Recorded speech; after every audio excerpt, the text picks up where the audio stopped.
Finance Committee and the Select Board. In accordance with the requirements of the open meeting law, please be advised that this meeting is being recorded and broadcast live over the Lunenburg Public Access Channel, on Facebook Live, and on the Public Access Facebook page. And it will be uploaded to the Lunenburg Access YouTube after the meeting. This meeting will be held in person at the location provided on the notice, which is the Bellotta Meeting Room here in Town Hall. Members of the public are welcome to attend this in-person meeting. Please note that while an option for remote attendance is being provided as a courtesy, this meeting will not be suspended or terminated if technological problems should interrupt the virtual broadcast. To watch the broadcast that's provided, see the posting that was provided, and it would allow you access.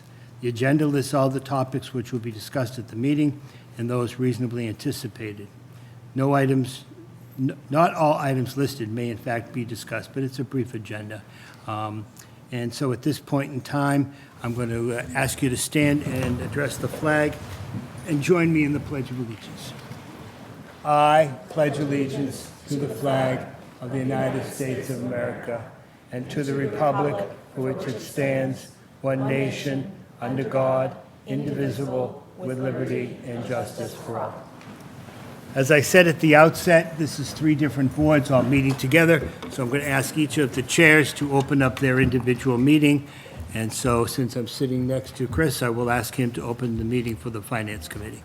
I call the Finance Committee meeting to order at 7:11. Thank you. And the School Committee? Hello. Call the school committee to order. Okay. Something, I don't know. Yeah, you could. Yeah. Okay, very good. And Mr. Nizzullo? The select board is called to order. Excellent. Okay. So the first thing on the agenda is the reason we're here primarily is to get public input. Anybody that wants to speak, I think you're just going to have to figure out how to take turns.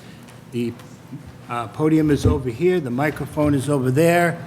I'm not going to call on people per se, but if you want to stand right up, as you have, sir, tell us your name, where you live, and then give us some of your input. We're going to get another chance at the end of the agenda to have more public comment.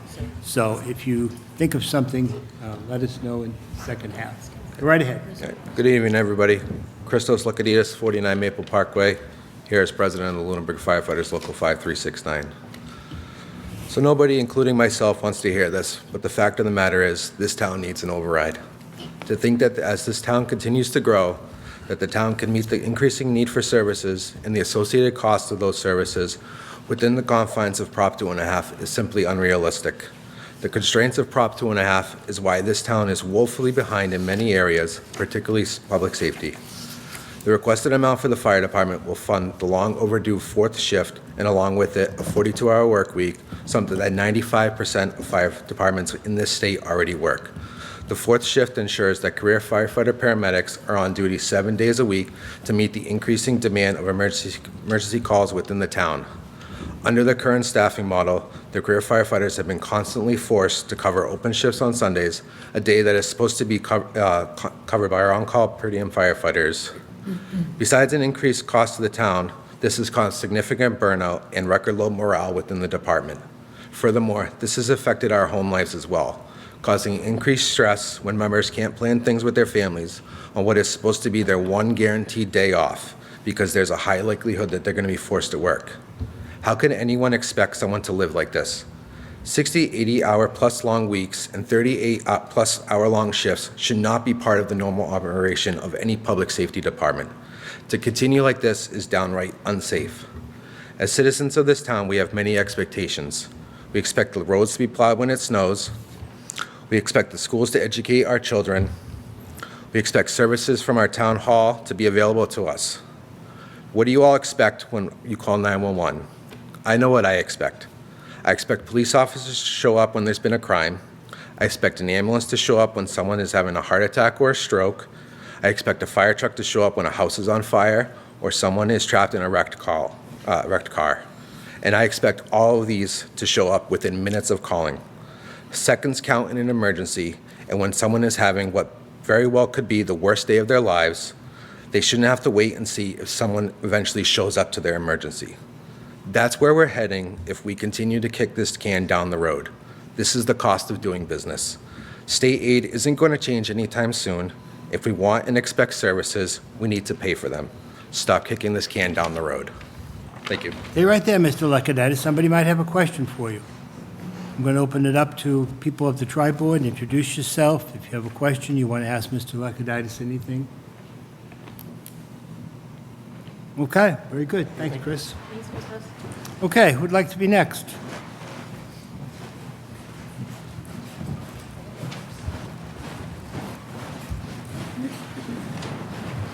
Mr. Moderator, I am Lynn Marabello, 54 Tilton Ave, Lunenburg. I have 2 staff members from Lunenburg schools that do not live in town. Can they also speak? Absolutely. Okay. Just have them Yeah, introduce I'll go first. themselves. Okay, just All right. introduce. Hi, my name is Amy Sabio. I work over at Turkey Hill. For 11 years, I was the 4th grade special education teacher, but that changed this year. This year, I am half-time 4th grade special education, and then I'm half-time 3rd, 4th, 5th MTSS interventionist. Neither position is truly half-time, nor is either position seeming very effective this year. My job expectation has been doubled, with the same pay and less resources like staff and programs to set them up appropriately. Scheduling has been a logistical nightmare, balancing 3 different grade level schedules for core classes, flex blocks, lunches, as well as all of my student IEP services, and now my MTSS groupings. Because I'm only part-time 4th grade special ed, the other 2 grade level special ed teachers in the building are sharing the load for all of the 4th grade students. The pull-out service schedules have been reshuffled, recombined, in order to try to meet all student needs. With 1 less paraprofessional at each grade level this year as well, people are having to work during any time that they can spare and take kids from all 3 caseloads. Due to my shared duties, I am only able to provide services for my IEP students in ELA and math classes, and can only provide pull-out services for my 1 Wilson reading student. My other 7 students that have significant pull-out services meet with a paraprofessional rather than a certified special education teacher. Time is limited for me to complete evaluations due to the MTSS portion of my job. In addition to meeting students' IEP meetings, I must also hold IEP meetings, create an IEP within 2 days of the meeting, as well as write progress reports 4 times a year. And that is only half of my job this year, when it was my full-time job for the last 11. For MTSS, I'm only able to see 1 reading group per grade level and 2 math groups for 3rd grade and for 5th grade, and I'm unable to take any 4th grade math groups. Planning for students' IEP pull-out groups takes up my entire prep, with little to no time to plan for the MTSS groups. Some of this burden has been taken on by the math coach, as she is beginning to help plan for the 4 math groups that I have. From October through December, MTSS services targeted 29 total students for both ELA and math this year. Last school year, 108 students were serviced through MTSS for the year. I am seeing a very limited number of students, and the rest of the burden falls to teachers, some of whom have classes of 28 students this year. Additionally, the other special education teachers are working double time, trying to support students in 2 grade levels, as well as write progress reports, IEPs, hold IEP meetings for all the students on their caseloads. The 3 grade level paraprofessionals have gone above and beyond, despite constantly being pulled to sub, and working with students during intervention that they typically do not see during the school day. These are 2 separate full-time jobs. It is not feasible for 1 person to be effective at doing both. Students are not making effective progress because they are not receiving the support that they would if these jobs were separated. I am imploring you to think twice before taking more funding from the schools. Yep, stay right there, see if anybody has any questions, comments. Hi, Mandy Hi. Gilman, School Committee. Could you just, for those in the room who don't, and I had to learn this year as a new Yeah. school committee member, can you just explain the difference between special ed and MTSS and Sure. who serves, who you're serving in each capacity? Yeah, so for special education, for my IEP students, it's any student that's identified as having a disability that requires specially designed instruction and pull-out servicing by a special education teacher. And then MTSS is really a general ed initiative. So that services everybody grades 3 to 5 that's struggling, that's identified on benchmark assessments, student data from classrooms. It's kind of just all those kids that are continuing to struggle but might not have a disability documented. All right, go right ahead, yeah. Hi, Anna Lockwood. Thank you for your service. It sounds like this year has been a big change. I just want to comment that, no funding has been taken away from schools. it was one of your last comments. In fact, the town has consistently funded the school side more than the other general operations. I just want to have that for the record. Okay. But thank you for your service. Thank you. Anyone else? Go right ahead. Anthony Spellenbrady. Can you just give us like a quick example of what it was like before the superintendent put in austerity measures and what it would look like in the future versus what it was like before? I mean, I have a very For my- personal connection to you. Yeah. And so I can have a better understanding of what it was like before, but, you know, he's no longer in your grade, and so Right. I don't know what it's like after. So in typical years, I would have my caseload of students. It would be the entire grade level, so I don't know, 18 to 20-ish, maybe 15. And then I would be in-class support for ELA, math, science, social studies, whatever they need in their grids, as well as any small group pullout services. So this year, I have 7 students that are significantly below grade level in both subjects. So typically, I would provide, like, you know, phonics-based instruction. I would provide math, Wilson, as you know. And the paraprofessional would kind of do what I can't do. And we had 2 paraprofessionals until this year, and so we kind of divided and conquered. And so we made sure that you could service every student, that you knew all the kids on your caseload, that you were able to kind of speak to all of their areas in their IEP. Then for MTSS, there was somebody separate, and actually we had 1 full-time or 2 full-time? Started as 2, We went had- down to 1. Yeah, and then that person or those people were providing services for everybody else. So sometimes that was push-in services, so they'd go into an ELA class and they'd help kind of almost co-teach with the teacher, or they would take groups to the back during times that they could. Similar to special ed, but kind of everybody, so that nobody was kind of falling through the cracks. In addition, during all of our intervention blocks, our flex blocks, those people would take students from classrooms and would have groups of reading groups, math groups, that would kind of be based on like a 6 to 8 week cycle. And then, you know, kids would get as much support as they can, be reassessed, progress monitored, and see whether or not they need to continue. So then this year, that's kind of been all me. So there has only been me. So I only have 5 blocks in my schedule that I can do MTSS. So I can't go into classrooms. I can't provide teachers with extra support. And I kind of just doing the best that I can. Mr. Runner, can I ask a follow-up question? Yeah, sure. Have you seen differences in student achievement outcomes comparing the 2 years? Yes. And what's the trend? I mean, I can guess, but Either like stagnant growth, no growth. Some kids are kind of, the gaps are widening. Yeah. thank you. You're welcome. Hold on. Anybody else? No? Okay. Who else is going to speak? My turn. With only having a part-time interventionist, who's very good at what she does, the burden of trying to be effective and target all learners has fallen on the already full plates of the classroom teachers. Teachers are being asked to create materials and conduct intervention groups without any resources, training, or time. The one resource that we had in years past, iReady, which met every student where they were and provided enrichment opportunities when needed, was also cut last year. Trying to have MTSS groups, IEP groups, and social emotional groups with limited resources and staffing has been, as she said, a logistical nightmare. I currently have 53 students between 2 classes. Trying to schedule pull-out services, my own intervention groups, is very difficult when I have to manage the schedules of 6 other people, including my own. On a normal year, I would only be managing 3. We are trying our very best to give all students of Lunenburg the education they need and deserve. However, it is very difficult when we do not have the staff or resources available to support everybody. Thank you. Just stay right there. Anybody have any questions? Okay, thank you very much. So I'm going to speak a little bit more to the high school end of that. We need your name, sir. Yes, so I am Jennifer Miller. I do not have an address in town. I don't live in town, but I have worked in the school system here for 17 plus years. So the loss of resources and staffing at the high school has pretty much left our school in an unsustainable position.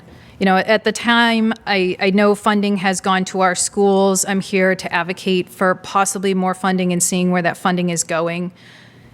This cannot be up to the townspeople to fund with overrides. A quality school system and robust high school is what drives people to move to the town and the price of real estate within the town. As mentioned, I've been here for 17 years in Lunenburg. I love Lunenburg. I've worked with all ability levels. I work with special ed teachers and essential classes, CP regular classes, all the way up to advanced placement classes. I'm also the mathematics department chair, so I've worked on the high school budget for 6 past years. So I'd like to speak to the cuts and advocate on behalf of the departments and personnel at the school. In special education, we have lost the Bridge program, amongst other programs, our TLC and transition program. The Bridge program allowed students, am I still? I think you're all set. Keep Okay. going. Use my teacher voice? Yes, please. So the Bridge program allows students with academic and/or social emotional needs to be in a part-time sub-separate setting where their needs are addressed outside the regular education classroom. Without the program, these students' needs are not always met. The special education staff at the high school is being pressed to their limits. Besides a loss of a staff member and the Bridge program, our special ed teachers have absorbed the caseload of these students. Our special ed teachers are being pulled in many different directions and having a difficult time providing education to all their students when they're filling the needs of additional students added. They're being asked to do more and go well above and beyond the job title they're being asked and paid for. At this rate, the burnout is happening, and trying to maintain what is being asked of them is not sustainable. Also, to speak to special ed, our intervention teacher also supports our EL, our English language learners.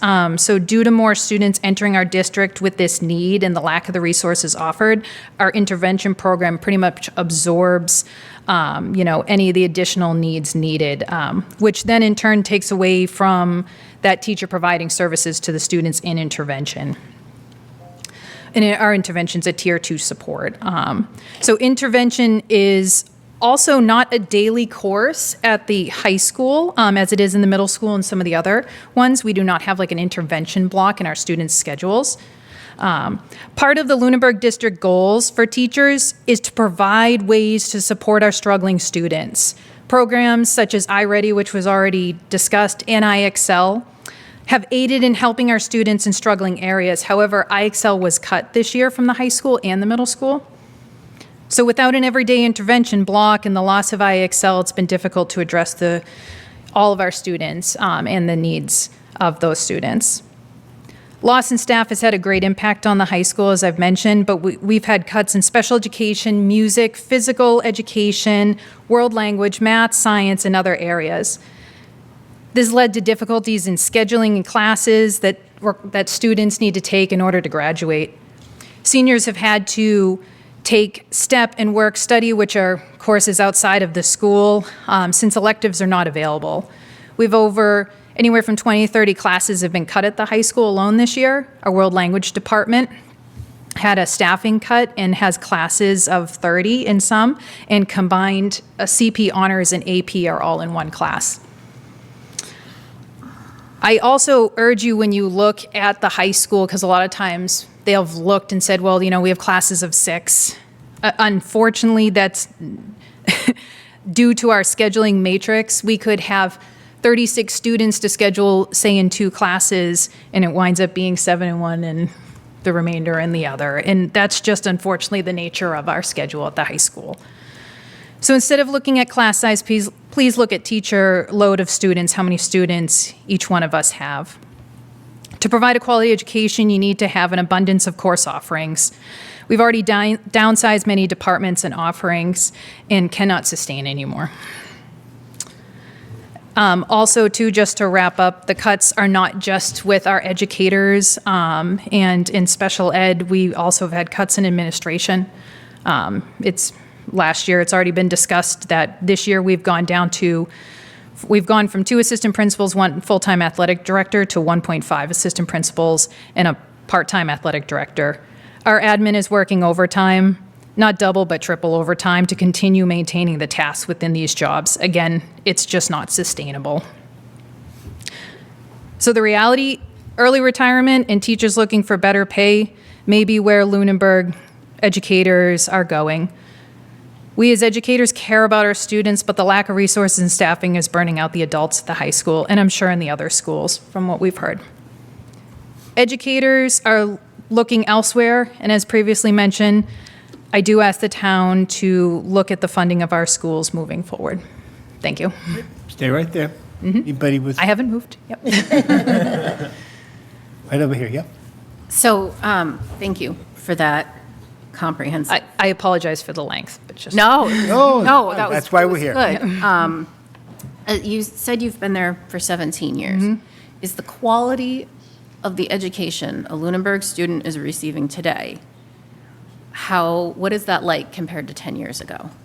It's different than it was 10 years ago. We have a different group of students that have come in. We have students with more needs, which would need more resources and more funding. And the more cuts that we keep on facing is just really coming down to the teachers, as many of the other departments have said within the town and with our staff here, is coming down to just a burnout. We want the best education for our students, and we are trying. But with the limited resources and potential more cuts, it is becoming very difficult. We are trying our best. And for all three of you, can you talk about how when students fall between the cracks because we don't have the funds to address anything but the most serious issues, can you talk about how falling behind a little bit escalates? Because I know you guys are from different grade levels, so you see the effects of that. It can be different in each class. You know, you try to do as best you can. But I know for a fact, you know, I've had curriculum resources like within my own budget that due to potential cuts coming up, I said, you know what, we're not going to fund this, but we've had IXL or we've had other resources, and then lo and behold, the following year, those are cuts. So the plans we put in place are often changed on the fly, and sometimes things that we can try to plan for. You do your best as an educator to meet all your students' needs, but it's very difficult to do that right now. Go ahead, Jen. Mr. Moderator. Yep, go ahead. Thank you. So you're one of the few staff members who have been around since the '08 recession. Yep.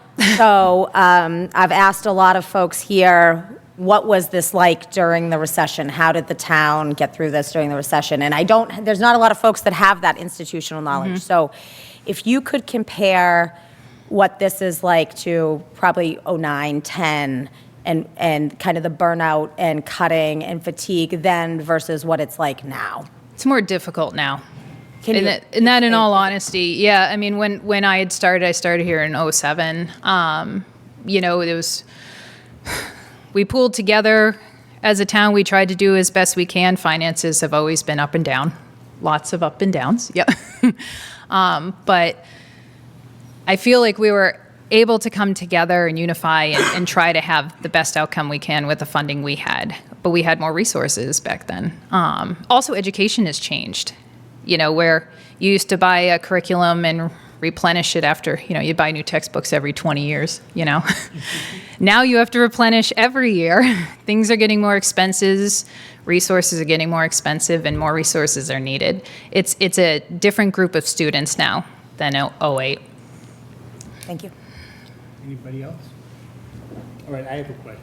So it seems like this is kind of a statewide problem. Not enough funding, you know, from the state levels.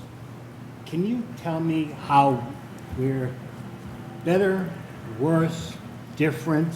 How do we compare with other towns, like say our size, with the standalone school system, with the problems that you're facing? How is it different? How is it the same?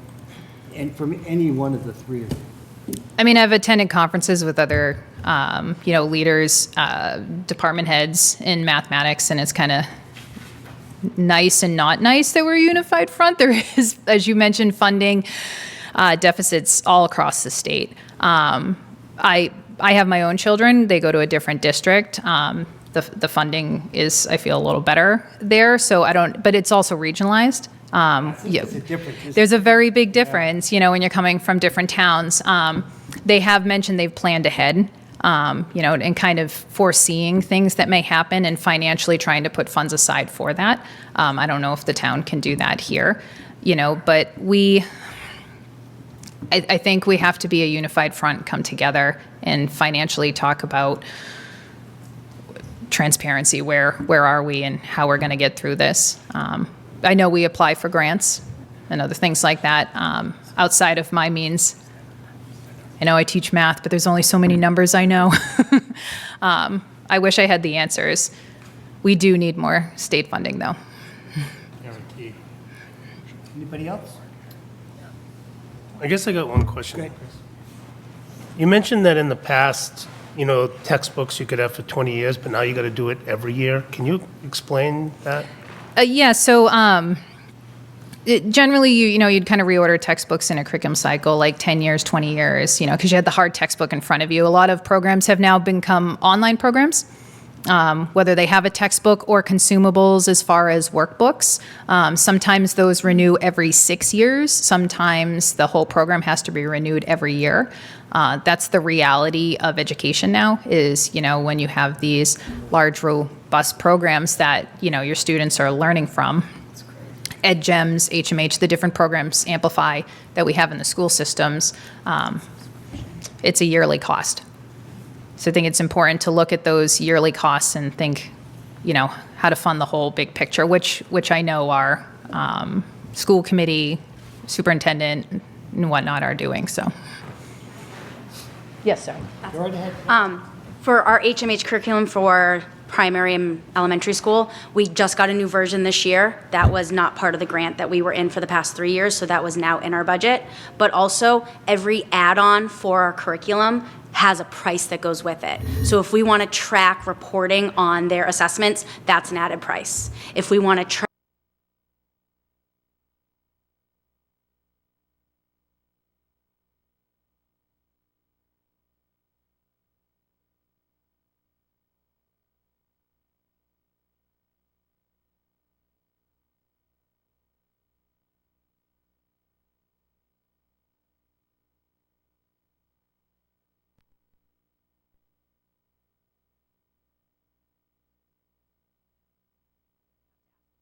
teaching and learning about that. I'm so sorry. Anybody else? Great. Well, thank the three of you for coming. Thank you. You're welcome to stay, or you're welcome to go, or whatever you like. Go right ahead. Mary Foyle, 985 Flat Hill Road. Before I say the little spiel, I was going to say, can I answer some of the questions that were asked to give a little more info? So I'm a 24-year employee of Lunenburg, and I've lived here almost 17 years now. Go ahead, Mary. Fill us in. There's a lot I don't know. The 08-09 recession, so two things. One, that's when we consolidated from 4 buildings into 3 buildings. So right there, that was a cost savings because it took a building offline. And it also then reorganized administration and things like that. So there was some personnel savings in that.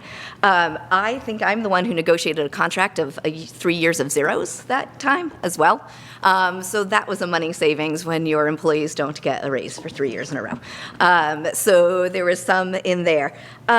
That's also when we were going through, do we build a new high school or not? And somewhere in that time, I don't remember the years because I wasn't living in town for the first vote, but a vote for a new high school and regionalization was defeated. It didn't go through.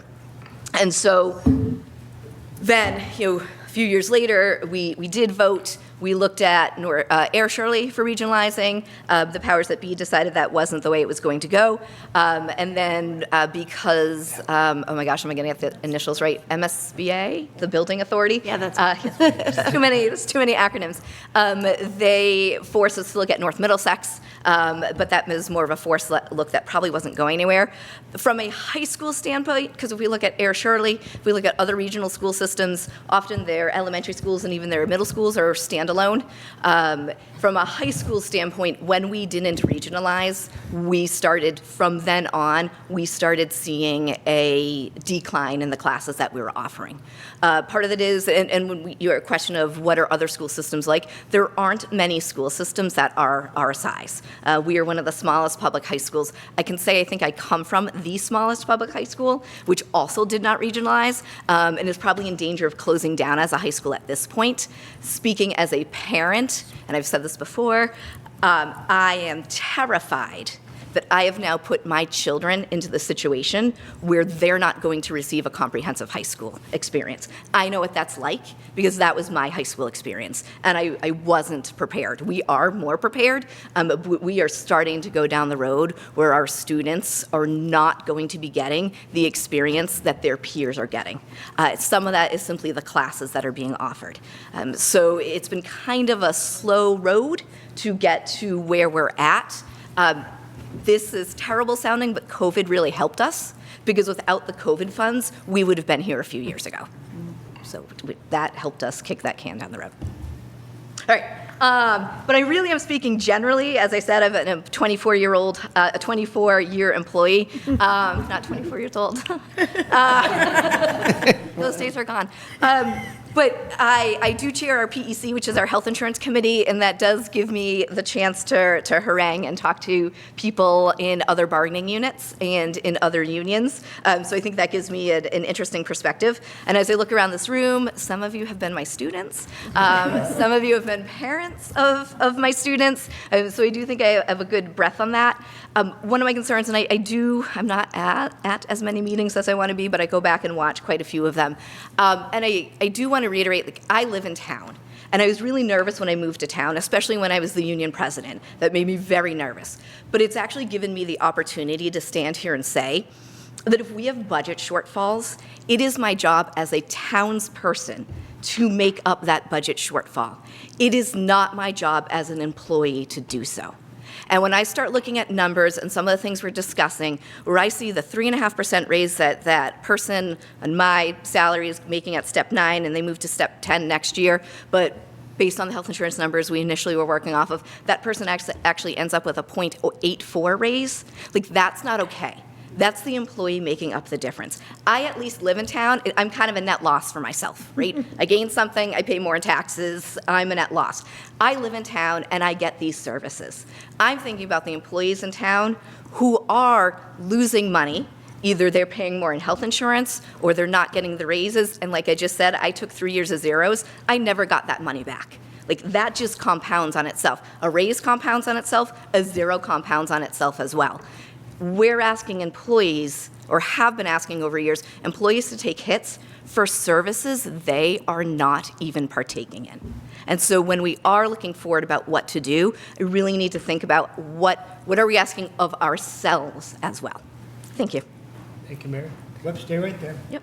Go right ahead, Mr. Scalabrini. Yep. So I wanted to ask about the size issue. So generally, what is and I just asked him, it's around what, like 450 in? I just did this the other day, 450. Okay. Do you know where that would place us on the list of high schools in Massachusetts? I don't know off the top. I actually know I have that somewhere in notebooks at home, but I don't know off the top of my head. Many small town high schools at this point are regionalized. I think as far as DART, that's the Department of Elementary and Secondary Ed's list that they look as comparables. I think, oh my God, the name is going to escape me at this point. It's like right beyond Hudson. We're like way below half, though. We are well. There are very few schools that are our substantially smaller. Mm-hmm. But we still want to be able to offer the same classes. Right. But that means smaller class sizes because we don't. And it's a few people mentioned schedule matrix. At the high school, you see that schedule matrix at its worst. My own son, freshman year, was recommended for honors bio. He wanted to take Latin, and he's a band kid. Those 3 classes only met within 2 periods. So he had to choose So as a freshman, we talked about, okay, well, where might you go career-wise? What's most interesting? Part of his thing was, I think band needs someone, because if we don't have enough people who are in the band class, are they going to cut band? That became part of his decision. So he wants to be a history major. We thought Latin would be good. So he ended up dropping the honors bio. That now throws off his trajectory of classes that he can take the rest of his high school career. So like those things turn out like, yeah, maybe you can offer one class and maybe it won't be a super small class size, but it could end up being because kids can't get into it. If it's only offered once, there's a high chance that kids can't get that into their schedule. Can I just, Tony, we talked about this a little bit with Dr. Fortuna, Mandy Gilman, who's on the school committee as well. Dr. Fortuna isn't here today because she's out on with a medical issue, but she did pull up a list. She did send me a list of communities that have similar foundation enrollments. That's not high schools, but I could name a few if that's helpful for people. Cohasset, Mashpee, Littleton, Millis, Westport, Bourne, Maynard, Sutton, Lunenburg, Millbury, Amesbury, Winthrop, Carver, Leicester, Palmer. These are all places that are individual still. So Winchendon, Greenfield, Webster. So there are, those are all within this, our FY26 foundation enrollment. That's the number the state bases our Chapter 70 number on. In Lunenburg was 1,600 kids. And so all the towns I just mentioned are between 1,200 kids, or maybe 1,000. There's only 1,000 in Millis, to about 1,900. So there are, I think we're, as the high school, closest in number to Maynard. And I don't want to be harping on the high school right now, but the other thing about the high school is that there are more opportunities for private schools that kids will leave to. So we know, we lose 20 kids a year to Monty Tech. Yeah. And that doesn't count towards us. We lose students for other reasons as well. So we typically are going to see smaller class size, smaller whole class sizes. Like if a class is 120 kids in 7th grade, we might have 195 or 95 students in high school just based on where they're going. Parents tend to make choices at that level. Yeah, absolutely. I just think that, I guess, regionalization is interesting, but it isn't. There's a lot of towns who haven't regionalized. Oh, there are a lot of towns who haven't. I just wouldn't want to leave the impression that we're the only town that hasn't regionalized. No, correct. That's actually not right. And my point is, because I'm one who goes and looks at even the tiny town that I'm from, the tiny town I'm from, up until recently, offered more English electives than we do. Right. Like that. So it comes down to they might be smaller, but what are their offerings? Right, absolutely. Go ahead. Thank you, Mary, for coming tonight and speaking. We've heard a lot about regional schools and, maybe Lunenburg would be better off as a regional school. I was hoping you could speak to North Middlesex and Groton Dunstable. I know you've done some professional development with North Middlesex, also spoke at a forum with Representative Scarsdale and Senator Cronin, listening to parents, staff at those school systems.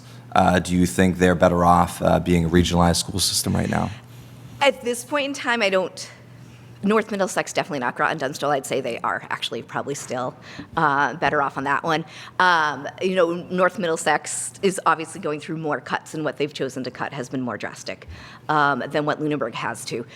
I actually think, Loxie Joe Combs, the superintendent, when we went through to regionalize or not, had a conversation that she got really mad at her. She got really mad at me in her office. And she was, when I was kind of pushing for regionalization, she's like, "You're a small town kid, Mary. That's where your heart is." And I said, "I know that's where my heart is." And she's like, "And a big school, a regionalized system could actually cost you more."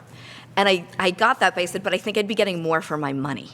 So I think that's what I keep coming back to in this, is that for years, though, the dollar did stretch in a different way than it will in a system like ours. I can't speak, I don't know where their finances. I'd heard through Groton Dunstable that there was a bit of where they spent their money became part of the issue, not the amount of money they have. And I haven't followed North Middlesex as well.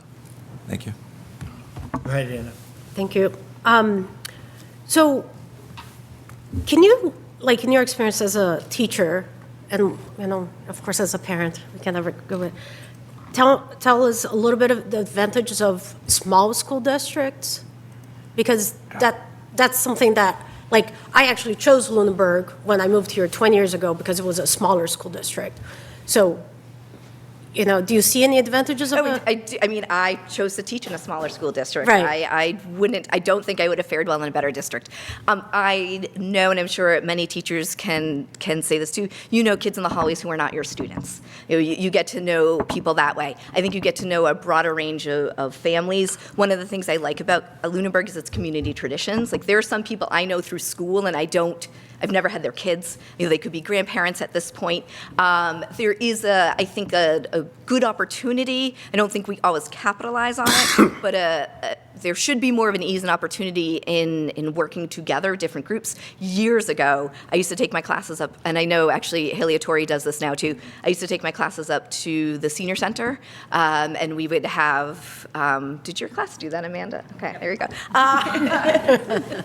So I think there's more opportunities for that. There's that tradition. That small town feel has this collectiveness to it that I think is really beneficial that you may not get in other areas. Though I will say there are still oddities to it. When I first started teaching here, students would say to me, "But I'm from Whalum," and I'm like, "That means nothing to me." I mean, absolutely. They don't say that as much now. So there were differences in there. But yeah, I think you have that sense of community. And if we're doing things well as a town, we shouldn't have to work at it. Where other schools and their education models, you build community by building small schools within your schools. We don't have to build a small school within our school. We already are one. Right. And I think we could capitalize on that better. I agree with you 100%. One thing, and I don't think you had any of my kids. Maybe you did? I don't think so. Okay, yeah. But my kids graduated in 2015 and 16. And what you described about your son going through having to choose a class, both of my kids went through, including my daughter, who was a conflict with math, advanced math and band, and she found a way to stay on both, which she took like a year of math during the summer, and they allowed her to skip. So it was like, but that was, so what you're describing now, my point is, that's something that has existed, and it's something that I'm not sure, based on the size of the town, that we'll be able to offer that much more, where kids will always have the availability to choose the class they want, and they're not going to have to make those choices, because that's also part of schooling, right? You got to think about your options and make your choices based on your long-term goals. And I don't see how to resolve that per se. Yeah, I don't think you will 100%, but my answer would be we were already starting to see those issues then, as a department who's lost a member here, a member there. We're starting to see those issues. I think we're seeing them with more frequency, and I would also argue, if we're doing things really well, it should be such a small anomaly that happens, and it's becoming more, it is what happens. And I don't think in high school that it should have to be that much choice. Like, I think high school is about exposure, college is about choice. I'll use my son again, back and forth. We're down to one gym teacher. We have 450 students, and kids have to take 3 gym classes, and we have one gym teacher. Freshman year, he did not get gym. I fought to have him in gym sophomore year. I fought to have him in gym junior year. And now we're in the debate, what do we do senior year? He still needs one course. We were able to get him into a gym class, so we, again, didn't have to make those choices. But, that is one student who has had to make choices more than once in his high school career. That becomes, and in some of his classes are offered more than once, and that more than once still didn't work with his schedule. He's not the only one this is happening to, and it shouldn't be happening with the frequency we're seeing it. And I think 2015, 2016, if I go back and look at meetings, I was probably saying something similar, that we are becoming a core high school, not a comprehensive high school. Yeah, that was probably around 2012. Mm-hmm. Right, yeah. No, anyway, it was a comment, I was an argument. Oh, go ahead, thank you. It's okay. Mr. Moderator, I want to get an answer to Mr. Menard. After you asked the question about Boston, I emailed Dr. Sarfty and Dr. Fortuna. Dr. Fortuna answer is as follows. I would say yes, because Boston is not efficient. Schools order their own curriculum, or at least did so 3 years ago, so there was no bulk advantage there. In other words, each school basically fended for itself. In response to the question about there will always be scheduling pressure, I think Anna is absolutely right. The town is just too small for there not to be some scheduling pressure. But one good metric to look at the scheduling pressure is the number of study halls. And there's a minimum number of hours that we have to provide educational services for students. And because of the scheduling pressure, we've had to increase the number of study halls, which decreases the number of hours of instruction. And so it's an easy, repeatable, trackable metric across time. I think this is the closest we have ever been. It is at least the closest we've ever been in the 5 years I've been on school committee to coming to that state minimum threshold. And so I think that absolutely we're too small, but we're getting to the point, or we're very close to the point where we can't go anymore. And I think that's the problem. Excellent. Mary, thank you very much for coming. Who'd like to go next? Anybody? Maybe folks online? Anybody online? Mr. Menard? Christos. I was just going to say that. Let's see if we have anybody online. Window. We all need emotional support right now. Folks want to raise their hand if they're online, if they want to. Yep.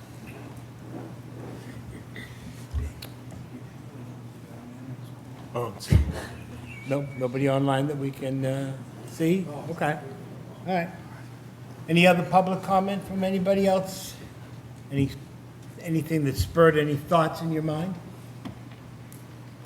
Okay, we're going to move on to the next part of the agenda, which is the preliminary budget plan discussions. And we'll come back to public comment when we finish with that, because it might spur some comment. So are you going to do that, Madam Town Manager? Yeah, I'm just going to give a quick update from where we were last time on some revenues and some health insurance updates. I'll wait for Mr. Menard to load for me.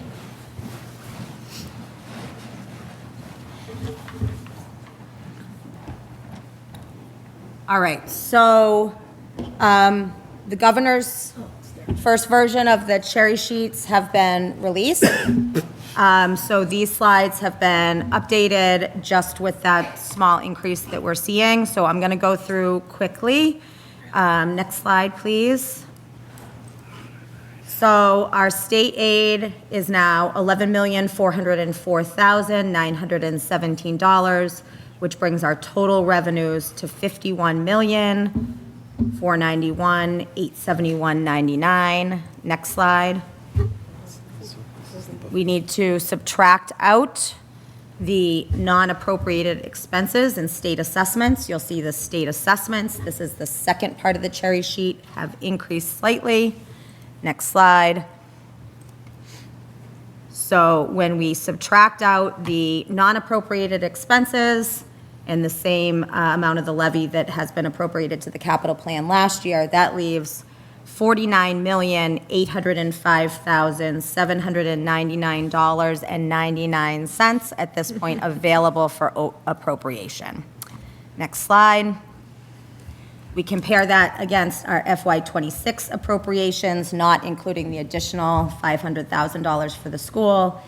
And so right now, we're looking at total new FY27 revenue at $1,429,363.89. That number was about 1.3 million 2 weeks ago.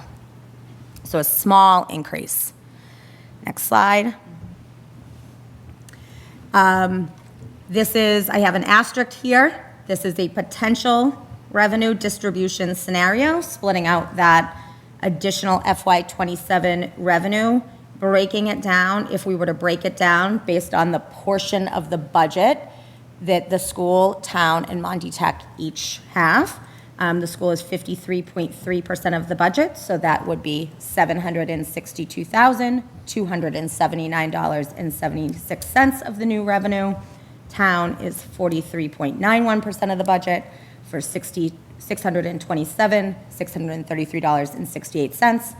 And Monty Tech is 2.76% of the budget, which would be an apportionment of $39,450. Now, I just want to put an asterisk there because we don't tell Monty Tech what they're getting. They tell us what their assessment's going to be. Last year, their assessment was an 8.8% increase. If we were to assume an 8.8% increase, that's $117,437.85, which is well over that proportional split, so that would come out. Next slide, please. So just comparing that additional revenue against some of the big budget drivers that you've heard, let's see how far that gets us. So big budget drivers are health insurance, retirement, fourth shift fire, school transportation. Next slide, please. So health insurance. We had been told to prepare for approximately 20% increase. Last Friday, or the numbers were announced, the trust average is now 8.3%. The high is 14.4%. How did they get from a 20% increase to an 8.3% increase? Yeah. GLP-1 drugs are gone.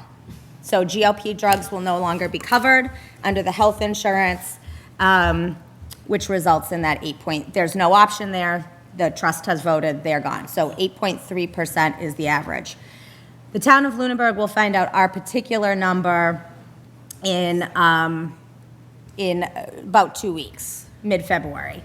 Right now, I'm budgeting for the 14.4% to be safe. I do think we'll be south of that based on where our loss runs are.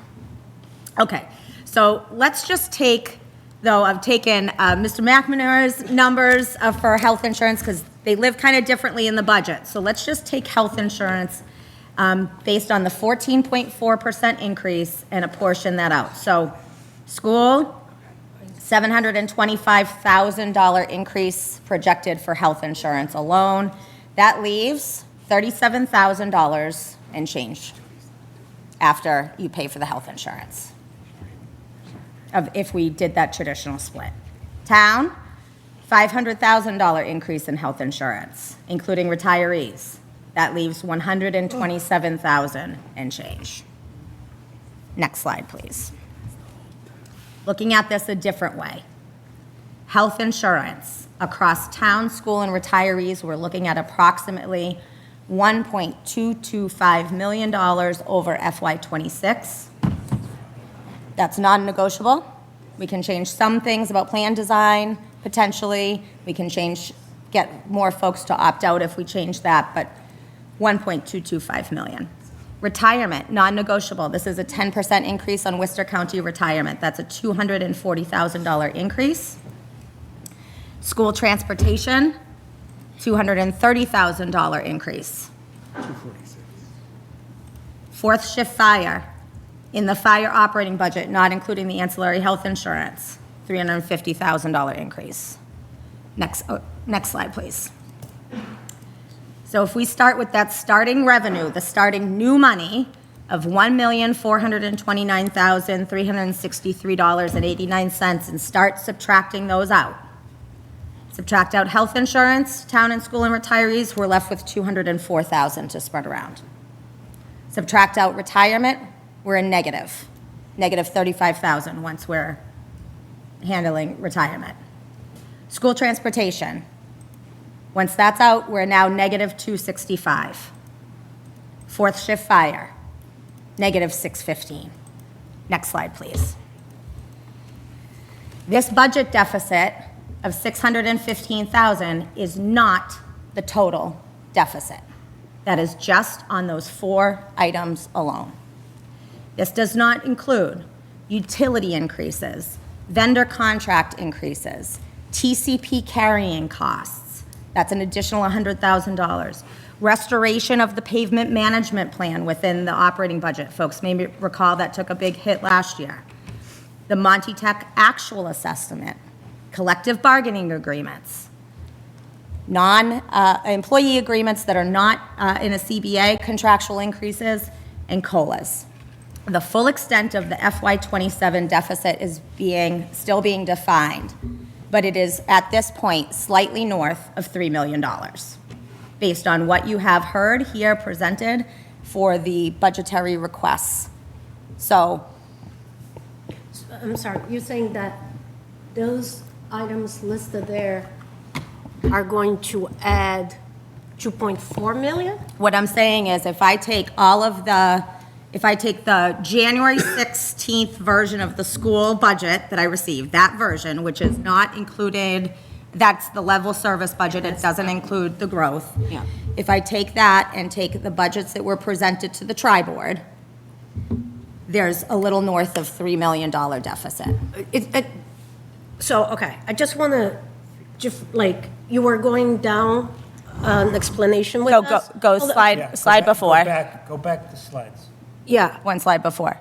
So this slide, so if I Sorry, take. it takes a little bit of time to get over there. Yeah, okay. So this slide is just looking at these four items. Right.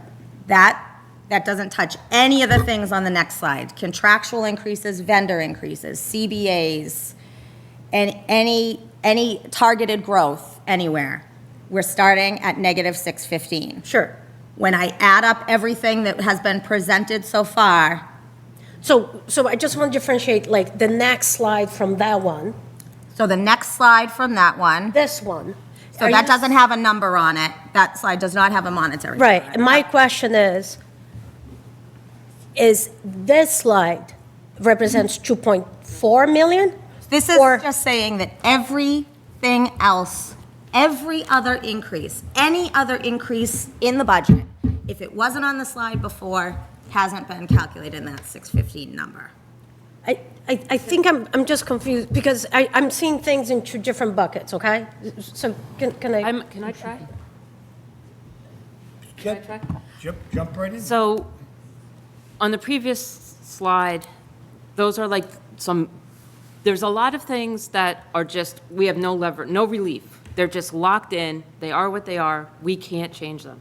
The biggest things were on the previous slide, the busing, the health insurance. These are also things that are locked in, that we can't change. They're not, each individual line isn't as big, but they add up. This is not another 2.4. This is part of it. The other additional, 2.4 million for the deficit comes from all the budgets the departments presented. So some is adding some staff, adding, some growth in some budgets as presented thus far. And that's the differentiation that I wanted to have, because that, at least for me, when I'm looking at asking people for more money from their taxes, is I want to understand exactly what we're asking. So, that is the obligatory, like just to continue at a base level, we're in the negative 600. You're asking for the level service budget? I'm not The level service budget has not been calculated at this point. So I'm not, hold on, so just indulge me for 3 minutes, if you will, please.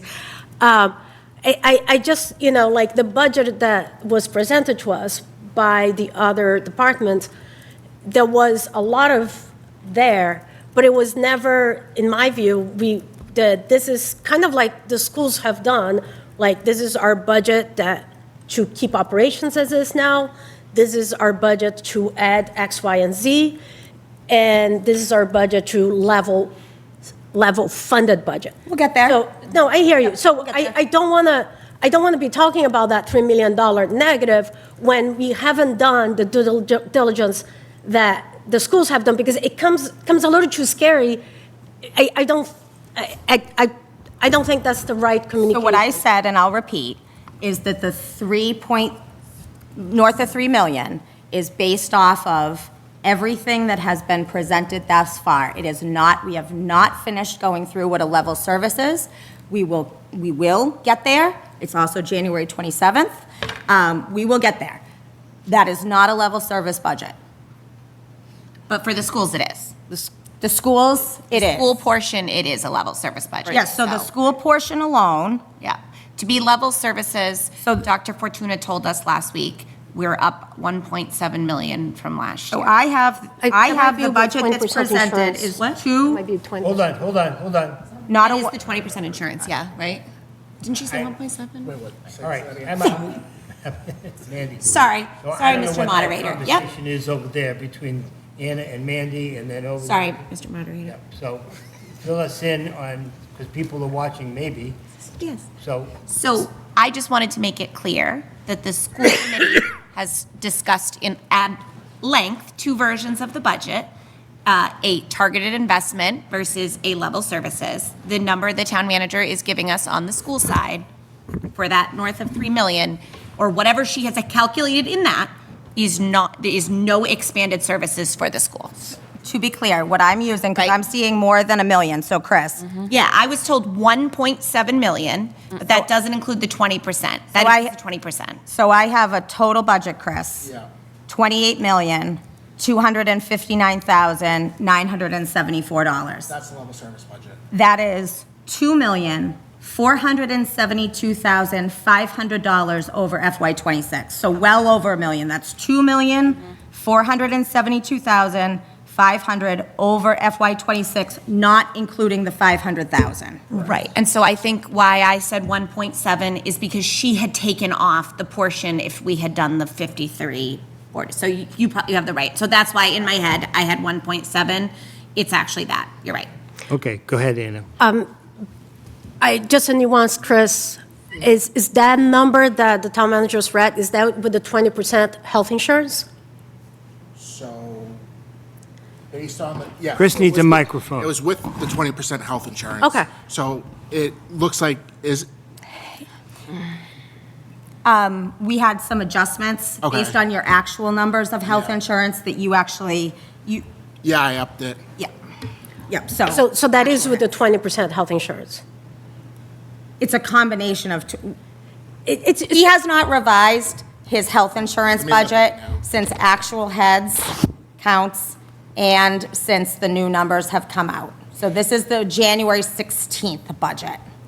So I just want to make sure, like, we're not, I hate scare tactics. So, and I don't think anyone is doing that. I am not doing that. But I wanted to make sure we are speaking the numbers, calling balls and strikes the way they are. That's all I'm trying to get to. So, the school budget has, where the majority of that 1.7 at the time was with the 20% health insurance, which I think their budget for health insurance last year was $3.4 million. So 20% of that is $700,000. If we're talking about 8% or 10% of that, it significantly changes that. But that's the number you have to get onto your 3 million. So there is, we really need to. I will not participate on what happened in the past, where we just throw these numbers and say we're going to use for this, we're going to use for that, and just as a way to get people, and I want to vote for an override. I want to know what I'm voting for, and I will support that. But I really, and I'm not saying you're not doing it, I'm just working through the numbers. Clear. I take offense to any suggestion that I am engaging in scare tactics. To be clear, that is not what's happening here. We have outlined clearly that this is what has been requested from the departments. This is not a level service budget. It is January 27th. We will get there. All right, I didn't say you did. Let's stop, because this is going to go back and forth for an hour. Okay, so I got the two ladies over here, then Mr. Scalabrini. So either one of you, Renee or Amanda, go ahead.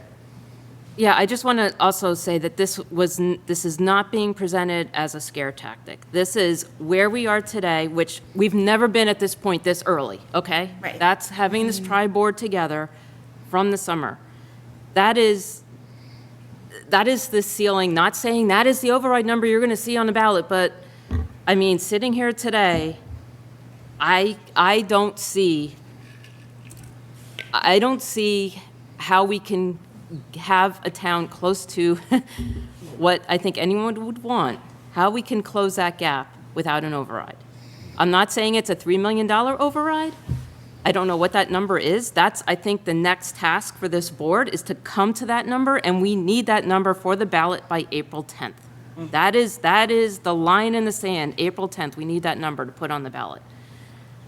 So I think that's where we're starting. Full transparency, the town has seen, maybe not all the meetings. They now have a number that's been presented. That's where we stand today. Where we're going to land by April 10th, I don't know. But I think it's pretty clear that we need an override. The question is, what will that number be? Amanda? I just wanted to reiterate a bit of what Renee just said. But I feel like this is our first conversation altogether where we're actually talking about an override, right out here. Yeah, it's been floating around. We've talked about it, but I appreciate that you've given this general number, but I think you've been pretty clear that it's a general number. I also agree with you that we need to get down into it and see it, Anna. 100%. But I don't think that we haven't got there yet because all these numbers are still changing. So I think that that's where we need to go. We all know that. I think that we're doing a good job, and if we try to maintain, the positivity of us all being together, we've never done this before. We're here, we all recognize the problem. We're here to get to the same goal of, okay, how are we gonna fix it? But I still think that identifying how large the problem actually is an important step. Anyone else? Bro, good, Talia. Just a quick comment. Because we have Chris here, we should utilize him for numbers. I don't think we should be throwing out all these numbers. I don't think this is a scare tactic, but this is very scary. As a resident, as people sitting around the table, I don't think it's meant to be a tactic. It's just scary. This is not a lot of money to run a town. So I think if we have Chris here with the numbers here and he's working with town manager, this is where we should be getting the numbers from. I know it's a very difficult job and you're probably just very stressed out, but this is where I'd like to get the numbers from. And I apologize. I just want to be clear that the school budget, I think we have come to the table with a level services budget because we are trying to work with folks, although that is probably not what the school committee, we've already discussed what we want, but I just want to make sure it's clear that was my only point. And additionally, when we're talking about overrides, and this is a question just someone who comes from cities as opposed to towns, is it possible to have a town override as opposed to just a school override? And is that something we should be talking about as this is affecting the entire town? So there are so many different options. Okay. You can have one override that encompasses all needs. You can have one override that you try to get several years out of. So you're not taxing to the max and you're getting additional funds throughout years. You can have a la carte overrides where it's a this or a that, each thing separate. You can have a tiered override is another way. There's a lot of different structures. This is all where we need to hear what folks are thinking around. I think that what we're going to end up with is a combination of some cuts and an override to bring that number south. We've had some emails that have come in privately with some suggestions on cuts. That's what I was hoping some of those folks from the public would be saying, some of that tonight. But if folks here, staff is all here because we need to hear from the public and from the community, what do you want this to look like? Just what's the general sense based on what you've heard so far? Mr. Scalabrini. So I think that it is incredibly responsible and a good idea to have a conversation like this, even without the numbers. And I think that while it is scary, I think that, we're all adults. We got to put on our big people pants and make decisions. But one of the things that I would really caution this committee against doing, that the school committee has done multiple times, much to our own chagrin, is try to do math by committee. It is always an unmitigated disaster. Not only is our math teacher's gone, so I can say this, most people are terrible at math. And one of the problems that we have is we're not doing math where we're taking apples to apples and oranges to oranges. So I think that trying to force these numbers out right now will only produce bad results. So I would hope that we could just wait, get the data, and then have the numbers, double check them, right? Use the carpenter's rule, measure twice, cut once. Doing it the other way always causes problems. So I don't want those numbers. I don't need those numbers. It is very clear to me that we need an override. It is absolutely transparently obvious that we need an override. regardless of what we are doing with all of those other things. And we can fill them in any way we want. We can make cuts here and there, but trying to force the numbers now is only going to produce bad, unreliable results, and it could produce mixed messages for the townspeople. We do not want to do that.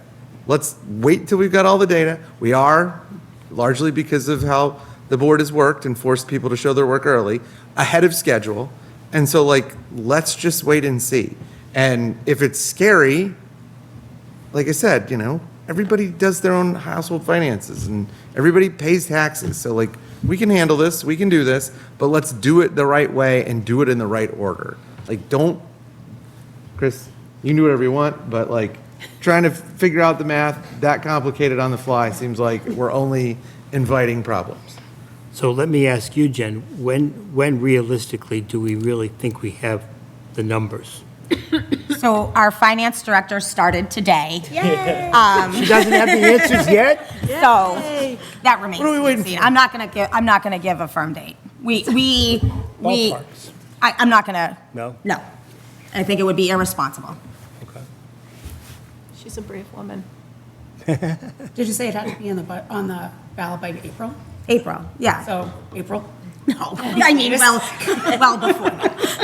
Is this, Right? is this achievable? We can get this done? Oh, by April? Okay. Absolutely. All right. All right. Tom, how to? Go ahead. Yeah, I was going to say that the whole point of this tri-committee was to get the numbers out early, is the numbers, whether they're whole or partial. I think we're at a good place now. Normally, we'd be at this place in March, and we'd be struggling to figure out, oh my God, what do we do? How do we do it? You can go back to Evan a few years ago in the finance department, finance committee talking about overrides and all that. So this is a good place to be. Do we know what the number is? No, we don't. One question I have is, under the drivers, you had the fourth Shift fryer. for the fire. Is that a special thing? I mean, I heard from the teachers that they're overworked too, they're burned out, and I heard the same thing from the fire. Why is that in the driver versus not being just one of the things we'd like to do? Yes, so the biggest issue is that, frankly, it's not safe, it's not sustainable. We're under 10, there's Christos 9. There are 9 communities in the Commonwealth of Massachusetts that run like this. This has been something that has been discussed year over year after year. I do not know, and I'm not going to engage in fear tactics, but I don't know if we do not get a 4th shift fire department, what our fire department looks like in July.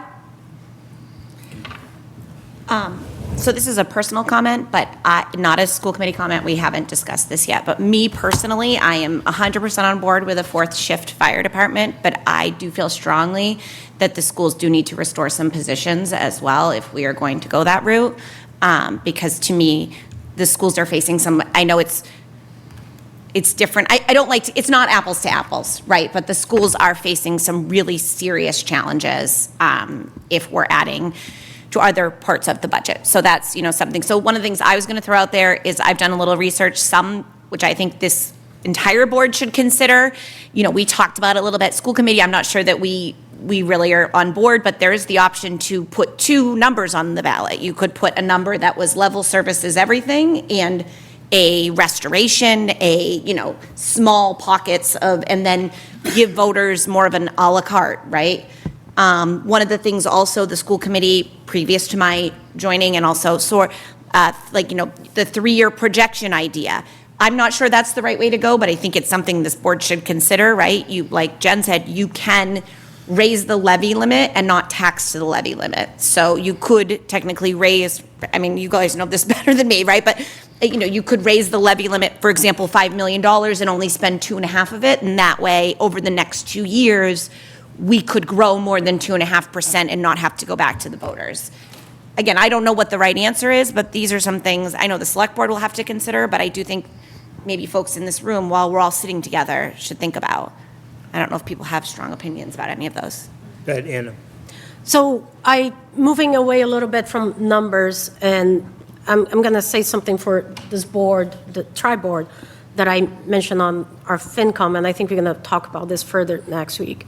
I feel like there's been many things, I shouldn't say many, there are very targeted things that we can do to improve our finances, both on the school side, both in the, town side. And I said this, and I really mean it, that, we need to do that hard work and be willing to do that hard work before we go to voters. And for the town manager, I mentioned the recycling has got to be, it's just insane to me that it's over 500,000. We have done nothing to address the issues of that. Used to, in the beginning of COVID was like 150,000. I gave other examples. On the school side, one thing I have mentioned is, allowing enrollment from outside students. At one point around, we used to get $500,000 in revenue from that on our cherry sheet. Now it's down to less than 100,000. It's 112. 112. That's literally $300,000 close to $400,000 that we're still funding within the schools, but now it's coming from the taxpayer. So, we need to have real commitment to do this hard work and looking at all these areas and do it, because I would not, at this point, I wouldn't support any override of any form if we are not doing the hard work. It's just, it has got to a point where we know the recycling has been this issue year over year over year, and we have done nothing about it. So, I personally feel very strong about that, and I just hope that, the people responsible for making those, I can only bring this up for people's attention, they can do it. Go ahead, Anthony. This is about the school choice. Yes, sorry. One of the issues with school choice is that school choice is not consistent across the grades for very obvious reasons. People really have a high preference to school choice in when their children are young, and they have less of a preference to school choice in when they're older. And so we regularly see open slots in the higher grades and no open slots in the lower grades. So if we can match the needs better, then we can capitalize on more money. The problem is matching the needs better requires some sort of population stability, and Lunenburg is growing pretty fast, and it's unusual. So I think that obviously I think we did approve opening it up for more school choice, but it's not like a faucet. You don't turn it on or off, because not every slot will get filled. So if you have 10 slots in each grade, you'll have all the slots in kindergarten, first grade, and second grade filled, and then no one wants the school choice in 12th grade, right? And that's just an example. That's not how it actually works. But it ends up being more difficult to fill slots than just, we had these slots open, please come and send us your kids. So it's just. Go ahead, Laura. I also want to make the point with the school choice students. In order to do that, you have to have a school system that people want to come to, that people want to send their children to. You have to have a competitive school system, and that involves not making more cuts to the school system. So I guess I'd like to know, Jen, as Talia brought up, what are the different override options that are available? And I don't know what they all are, and I couldn't even begin to say what I preferred or don't prefer.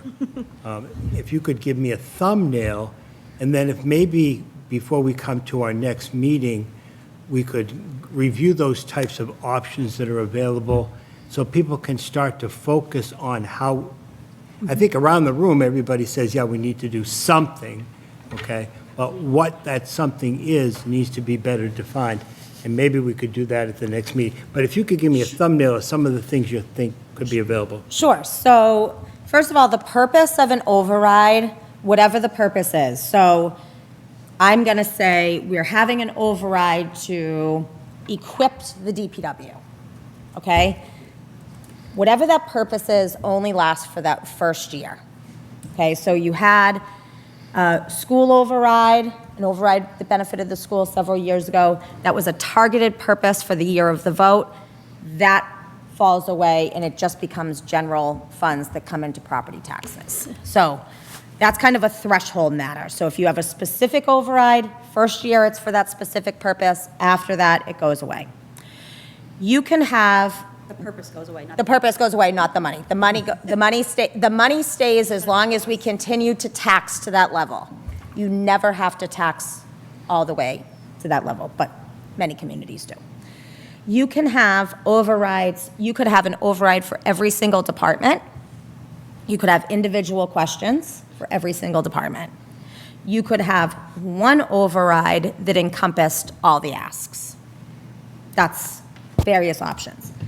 You could have what Mandy was referring to, where there was, I'm going to vote for everything in this bucket, and then I might vote for another bucket. That's a tiered override. There's a tiering. And I'll send, there's a good booklet put out from Department of Revenue on these different structures. So that's a tiered override. With any override, you don't have to go all the way to that levy limit. In my last community, that's what we tried to do. There had not been an override. We thought that voters would want to not go to the ballot box every year, and they'd want to just vote one that got a couple years of room. What ended up happening is the residents it's a difficult concept. The residents didn't understand it, and they wanted to vote at town meeting and the ballot box every single year. So if you don't tax to the max, you still have to always vote at town meeting, but you're not going back to the ballot box. Those are the main different types. There's also an underride, which reduces the limit. There are some communities that talk about those.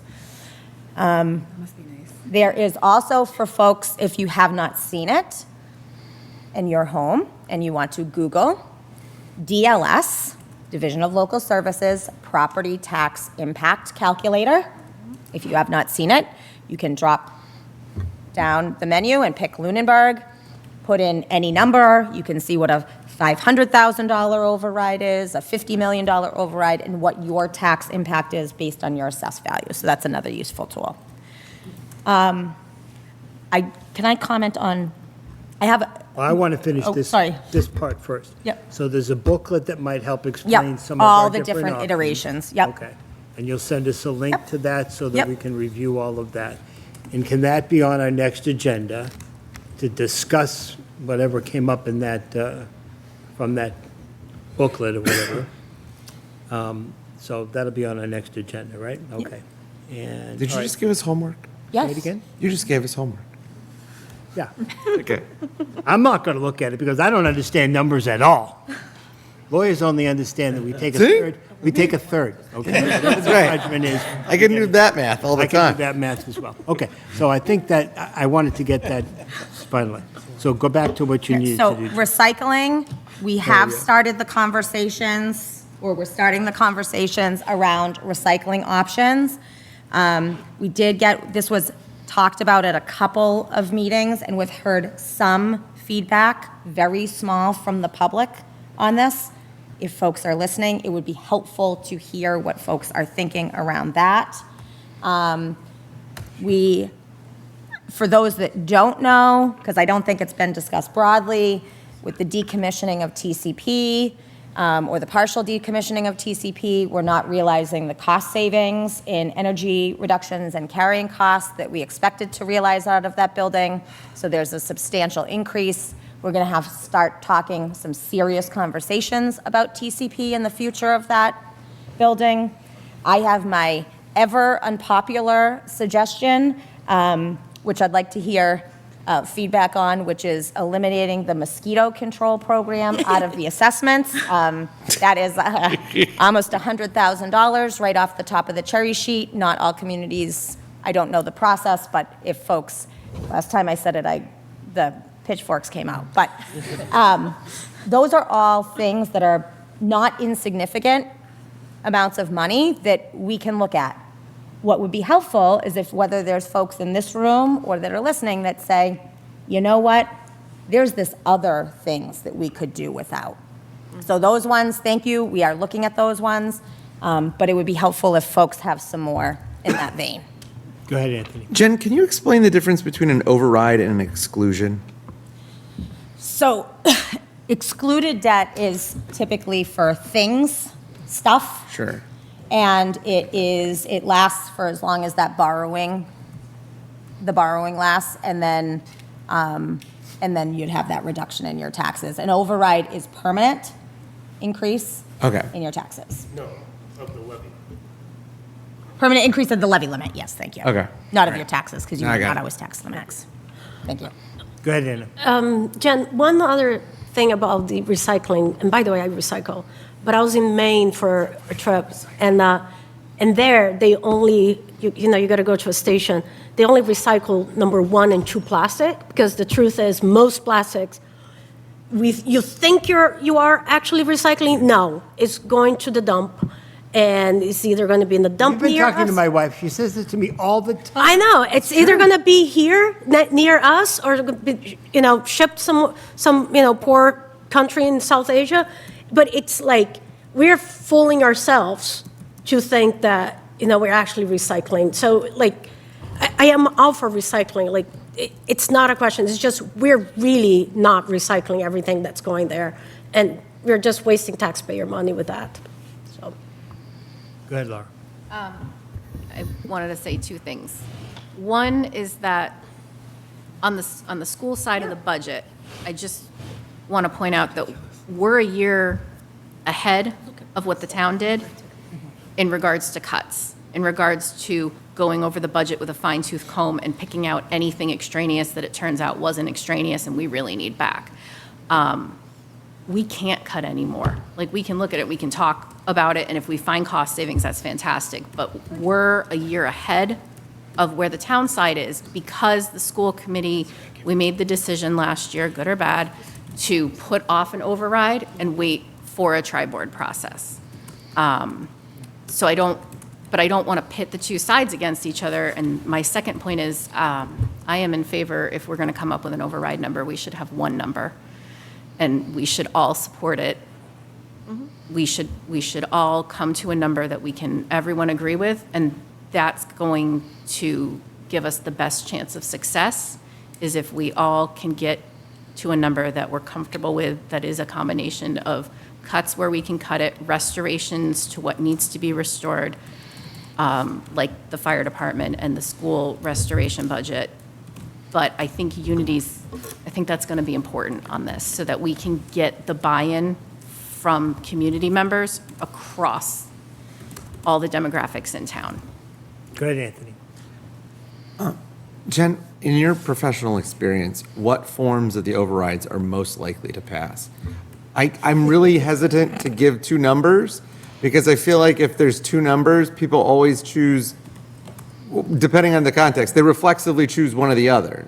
And so like, I don't want us to shoot ourselves in the foot by asking for an imprudent number when, or asking for it in a way that's unlikely to pass. So what does your professional advice tell us is the best way to go? It is as varied as the communities, the economy, the particular drivers, whether there was rain that morning or cold weather on the ballot box. Truthfully, it really depends. There's not a magic answer. I think that, hearing this discussion tonight, the public hearing this discussion tonight, and having them start to respond to us, whether it's via email, coming to the individual meetings, what do they want to see will help dictate that. But there is you have some communities that every year we want a XYZ fancy, super awesome thing, and they're, yep, write the check. Yeah. You have some communities that really get to the point where they're faced with, catastrophic layoffs, where there was a community 2 years ago that folks were losing their homeowners insurance because of the fire department leaving. And that wasn't enough until it happened, right? So it really depends on the community, their appetite, the level of information. Too much information, too little information. We need to hear from them. I think, what they want to see. If the public is interested, there's a list on DLS's website of overrides that have passed and have failed. A few years ago, I thought it was pretty interesting to look at. I don't know that it tells you anything about what will happen this year, but it does at least give you a sense of what other communities have tried to do or have done. Go right ahead. This might be a very silly question, but. No silly questions. If we did, I agree, we need a town override, but how, can someone just be clear with me how that process works? So if we were to get a town override and we voted as a town to have that certain amount raised in our taxes, how do we decide, are we using the numbers that you gave us to decide where that money is going to, or do we have to go back and vote on how that money is going to be used, like the percent that the school's going to get, the percent that the fire department's going to get? How does that process really work? The budget that would be voted on by town meeting would have that apportionment contained within it. Okay, so it would already be voted in. Okay. So, and But then it has to pass the ballot. Then it has to pass the ballot.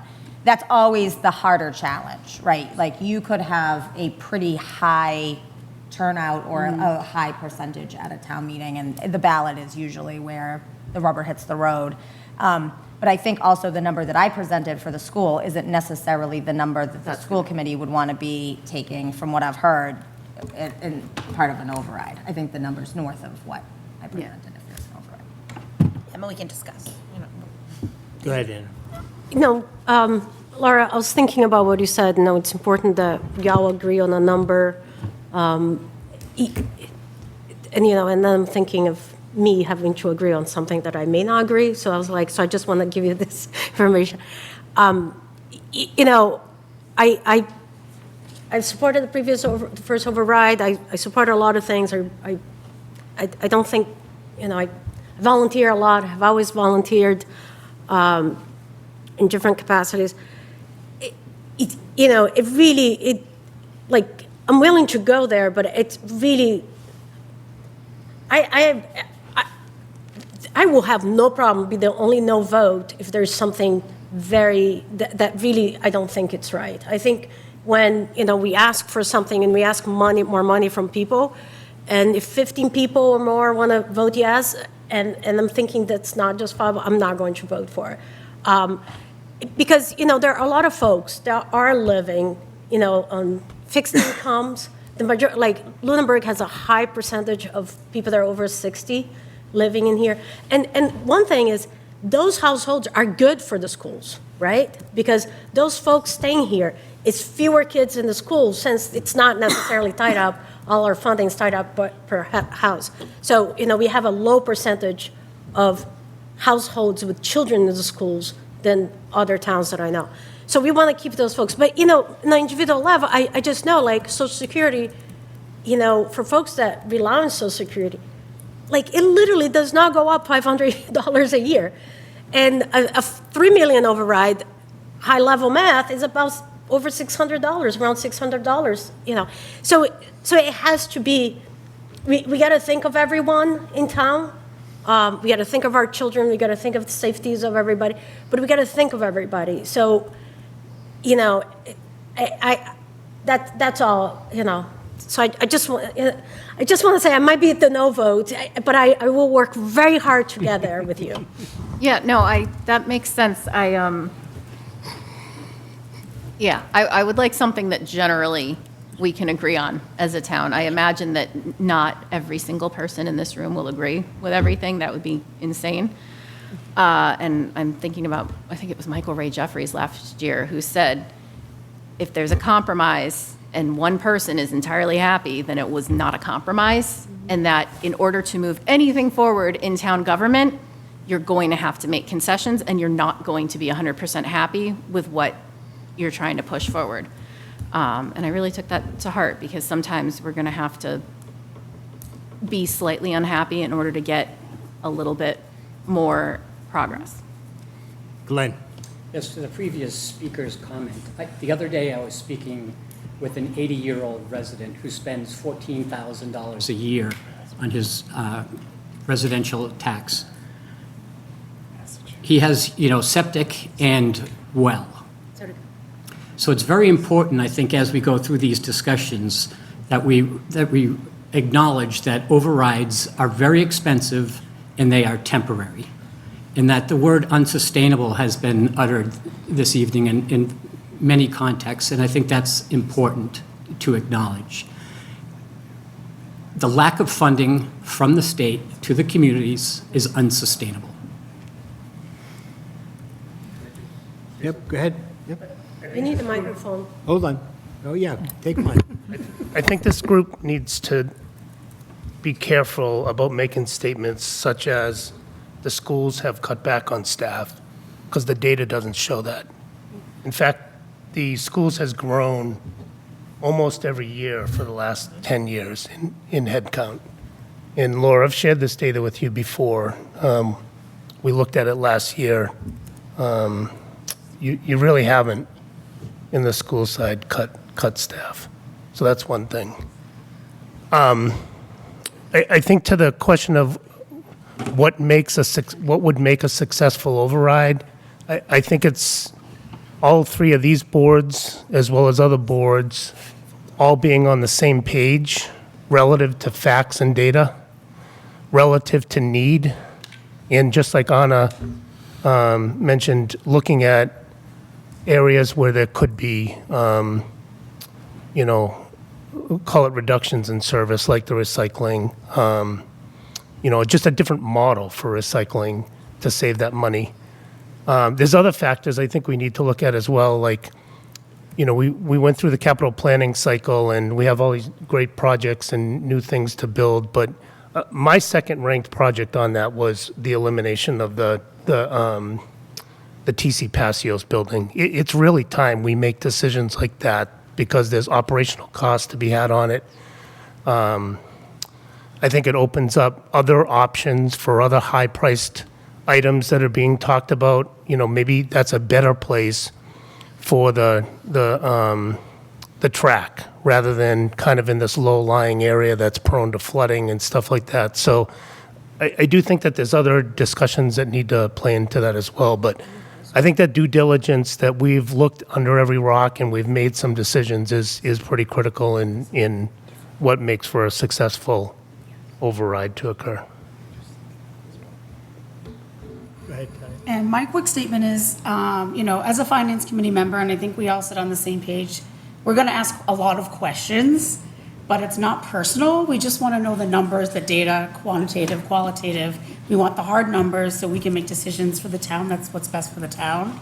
So when we ask questions or we make a comment or trying to figure out where we can pull things or look at things differently, I just want the group to know it's not personal. We're just trying to do our jobs and figure it out. I don't want people to be upset. I think this could be heated at moments, but we all want what's best for the towns, for the school. So I just want to say, I will be asking a lot of questions, so I don't want people to be upset about it. We're all in the same boat. Yeah. Go ahead. I just wanted to make a comment about Chris's comment about cuts. I'm not sure the exact data that you're talking about, but I know that maybe the number of staff hasn't changed as much, but we're also talking about people doing 2 jobs at a time. That's also not sustainable. The assistant principals, also the athletic director. We heard from a special ed teacher today that's doing MTSS and can't even serve all the students that need that support. Last school committee meeting, we had a literacy report showing many kids improving, but also many kids well below reading that are not getting the services they need, which is only going to compound as they move up into higher grades and the expectations get even bigger. So even if it looks like the numbers haven't changed that much over the last 10 years, I think you said, the data of other things is showing that we don't have enough staff and enough people to give the resources our children need to be successful and show more growth. And sometimes an increase in staff is actually a savings to the school district. If a child needs to be managed by a paraprofessional one-on-one, that might be an increase to the school district, but to send them to an outpatient placement is going to be hundreds of thousands of dollars. To hire a para, as we all know, costs us, we all saw the numbers. So I I just think it's not an apples to apples thing.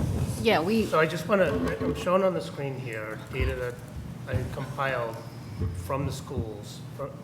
This is staffing at the schools from FY16 through FY25. So the staffing trend is definitely up, but that's not the story we're hearing. In that it really irritates me when we say things like we're cutting staff, when in the end, staffing has gone up almost every year in the last 10 years. I'm not saying that maybe we don't need more staff either, but we got to be truthful about the data that we're presenting. I asked for this data going into last year's override, and it was only supplied to me after town meeting on purpose. It was held back by the superintendent and not shared with me.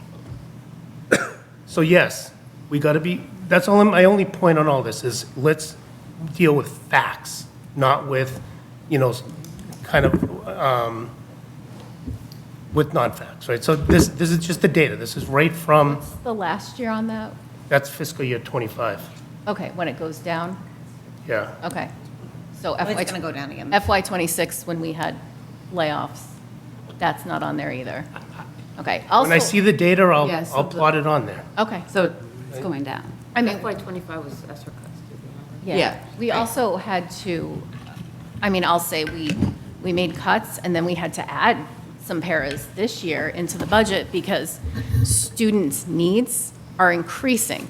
There is a lot more students on IEPs. There is a lot more students on 50, actually, I'm not sure about the 504s, but I know that our needs are increasing. We have more English language learners. Lunenburg has been increasing in the number of low-income students.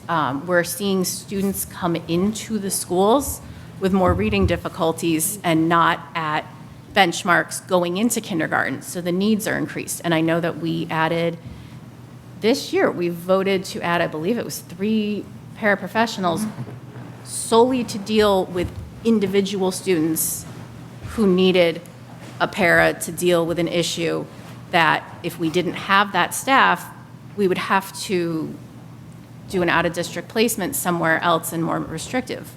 So, and those were para positions, not teacher positions. But I can tell you now, we definitely cut staff last year, and we are definitely feeling the effects of that. I just don't want you to think that anybody's lying to you. The what? I just don't want you to think anybody's lying to you. I was lied to last year. I'll be honest. But that's Superintendent lied to us. whatever happened with her is done. Okay, but that's like. But like, I don't think that I'm lying to you when I talk to you. I don't think you are. I try not to. But I want to say, like, I want to get us on data. Like, if Yeah. you're saying there's cuts, show me the data. Yeah, and I think that, the slide that you had about instructional staff and then instructional support staff is illustrative of, I think, what we're looking at, Yeah. right?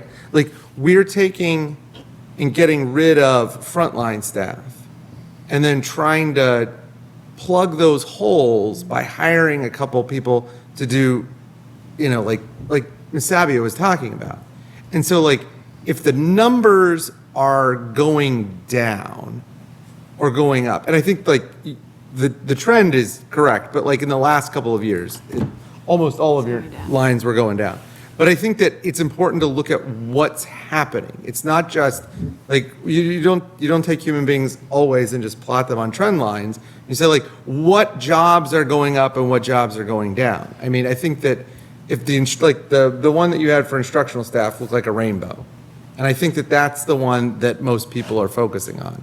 And we do, like the example with the athletic director is a perfect one. We took 2 FTEs and we mushed them into one person. And we did not change the job description. And so, like, is it that sort of thing, it may not present well on the charts, but it does have an impact on student achievement. And I think that the thing that I keep going back to in my head is the superintendent implemented austerity measures for spending and did in fact make real cuts to FTEs. Those cuts had an impact, as Ms. Sabio detailed today, on kids in the middle school. And we can see in the testing data from MCAS the impacts those austerity measures had on student achievement. And so the trend line needs to be completed. It's what happened, how many people and what kind of losses were there, and what were the impacts on student achievement. And so the through line for that is we lost people. We tried to combine people into positions. We tried to provide additional instructional support to gap fill. And the impact was direct and immediate in that we see a lower outcome on MCAS scores. And those MCAS scores were for the kids that were impacted by austerity measures. So like, I think, I don't want anybody to lie to you. If they do lie and they're part within the jurisdiction of the school committee, I hope you call me immediately. If you are not getting data that you want, we will do our very best to get it. I know Anna has a request and we're going to make sure that gets filled. Yep. It is important to me, and it's important to the committee, that everybody have the same numbers. Yeah, I just don't want to say that we're cutting staff when the data shows that we haven't cut staff. But we have in the last 2 years. But your data did show we cut staff last year. Like 2 heads, but it was No, like way lower than, I think it was more than that. I mean, like the number of FTEs we cut in the budget was it 19? For FY, that's Which FY year? '26. Yeah. So his doesn't have last Oh, year. yeah, That's not on yeah, the yeah, graph. yeah. That's not in there. Yeah, so like It's not on the graph. We need to get him that data. yeah. So FY '23 was 231 heads. yeah. FY '25 was 243 heads. When I'm Yeah. talking Went up about we 12. keep cutting, I guess I should be more specific. I'm not talking about over the past 10 years. I'm talking about Not like the past last 3 years. year was awful, and we are telling you it's awful, and the teachers came here and told you it's awful. It's not good, and we had large cuts last year, and I think, if I were to interpret what Chris is asking, is that we are speaking, that we're maybe not generalizing as much during, when we talk. So for example, I think you can say, there are fewer teachers in the high school than there were before, but versus, we are cutting school staff, we're cutting school budget. These things are not happening. So maybe if we generalize less. I think what's happening is, I haven't analyzed the, necessarily the last year's budget or actual spent, we have brought in different staffs than we had. So maybe, Mary's, she's still here, yeah. Because she told me last year her department lost a head count. So maybe Mary lost a head count, but there was, another kid that needed one-to-one. So that got one-to-one, so I think it's just speaking less generalization, just be more specific. And that's what I interpreted Chris from saying, and that's what I interpret people from saying. But the problem when we're in these public meetings and we say we're cutting head count at the schools, that's what the public hear versus, we have less teachers than we used to have, and elaborate around that.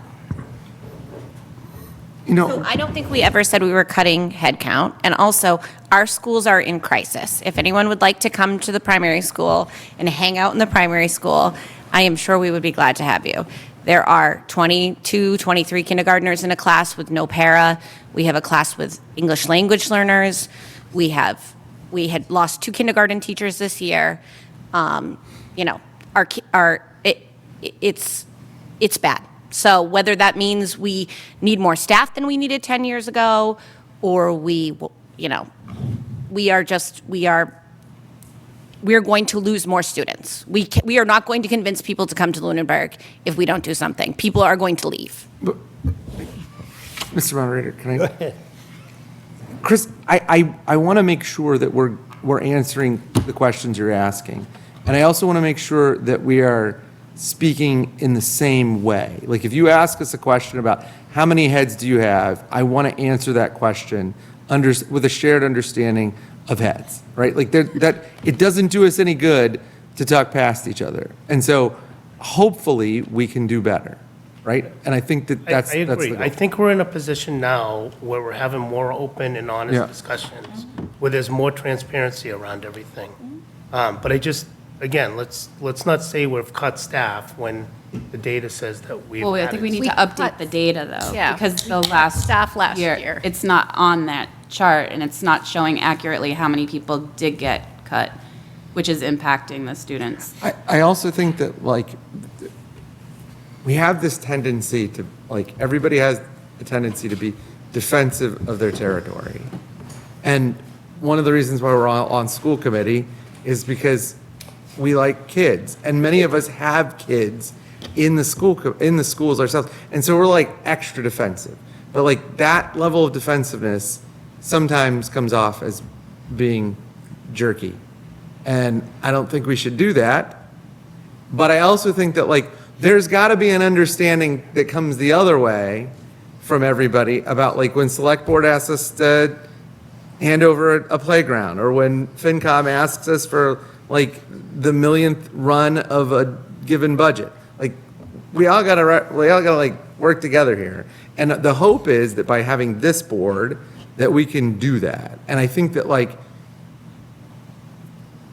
when we say we're getting cuts, like no, the school budget is not gonna be cut. Like you're not gonna go from 2 million to 1 million. If that happens, everybody leaves the town, all of our houses are worthless, the game is over, right? Like, no one is saying that. And so what we are saying is that we are getting a cut in the amount of money we should get, right?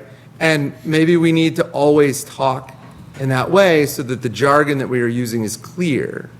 But I think that, like, it is not an accurate thing to say that we have received no impacts. Like, we have cut people 2 years ago, we cut people last year, and like, we can play around with the numbers, but the one that everybody cares about is the one that tells the story, and that is instructional staff. Like, as much as we all like having clean schools, if we go from 5 custodians to 4 custodians in a building, I don't think the parents are complaining. If we don't have somebody to teach French class, or we don't have somebody that can teach geology, or God forbid, we don't have somebody that could teach AP calculus, then they'll complain. I mean, we have complaints about getting kids into gym class, and they're all legitimate. But like, I feel like sometimes there's this tendency to be like, we need to speak this way, and it's just sort of jurisdictional jargon. And I'm not saying it's wrong, I'm just saying it's not useful, right? Like, heads is fine, but we can show you the cuts. We can show you where we took things out of the budget. We can show you where people are gone. And like the trend line, you're right, but you know, like you could make a trend line infinitely long and it smooths it out. The last 2 years have been bad for the schools. There's no data. The last 2 years have, I think maybe the last year, but it's been level staffed. This year and If you're talking just staffing, it's been level staffed. There was 2 less people from fiscal year '24 to fiscal year '25. The things that were cut that first time, obviously, are things that are not people, right? People are always the most expensive part of any operation. Unless you run an AI company and you have 1 million server farms, the most expensive thing you are going to have are people. So the first time we went through, we made cuts that did not involve people. We did things that, like, quite frankly, are pretty distasteful, like implementing a bus fee. We did it. Taking away already. Assessments were. Yeah. FY '25 was with the override passing, Yep. level service and ESSER cuts only. Yeah, yeah. So Yeah. let's just. That's right. FY '26 was. Serious cuts. Yeah. But, you know, like, the idea that there's been nothing that happened, I mean, both years were not great.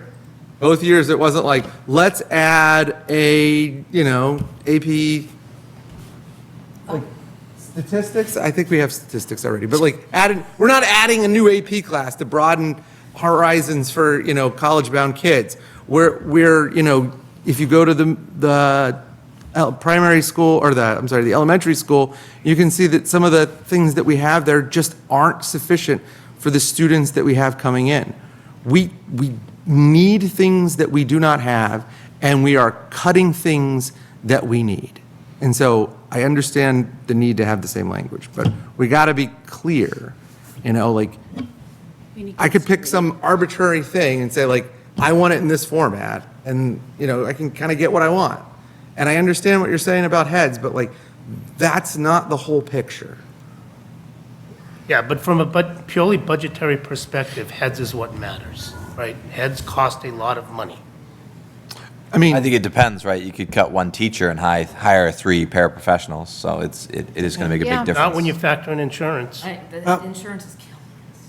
I mean, it's $30-something thousand on top of any salary for More insurance. than the salary in that case. I mean, right now, we have cost drivers that, like, the insurance is crazy. The transportation cost is it's $247,000 over the last year. We don't have any way to stop that because we cannot compel anyone to break the Monopoly. No, I get it. the monopoly. And Tony, Right. to add to that, we get no reimbursement. None. Not Are not regional. Not regional. And Yeah. again, it's a crusade. Yeah. Yep, regional schools, they and- get 100%, 75 to 100%. So like, heads are always the most expensive part, but we are dealing with things that we cannot stop. I get it. Yeah. And that's why I think that like, and I told this to Anna. I don't care the way anybody votes here. You guys are all my neighbors. I had a horrible day. I fought with a bunch of shitheads all day. None of you people are that. Every single one of you is somebody that I would pull my car over for and help you change your tire. Every single one of you is somebody I'd let you borrow my bandsaw. I love my bandsaw. So like, I don't care how you vote, you will all be my friends, but this is a problem we have to fix, and we have to fix it together, whatever the solution is.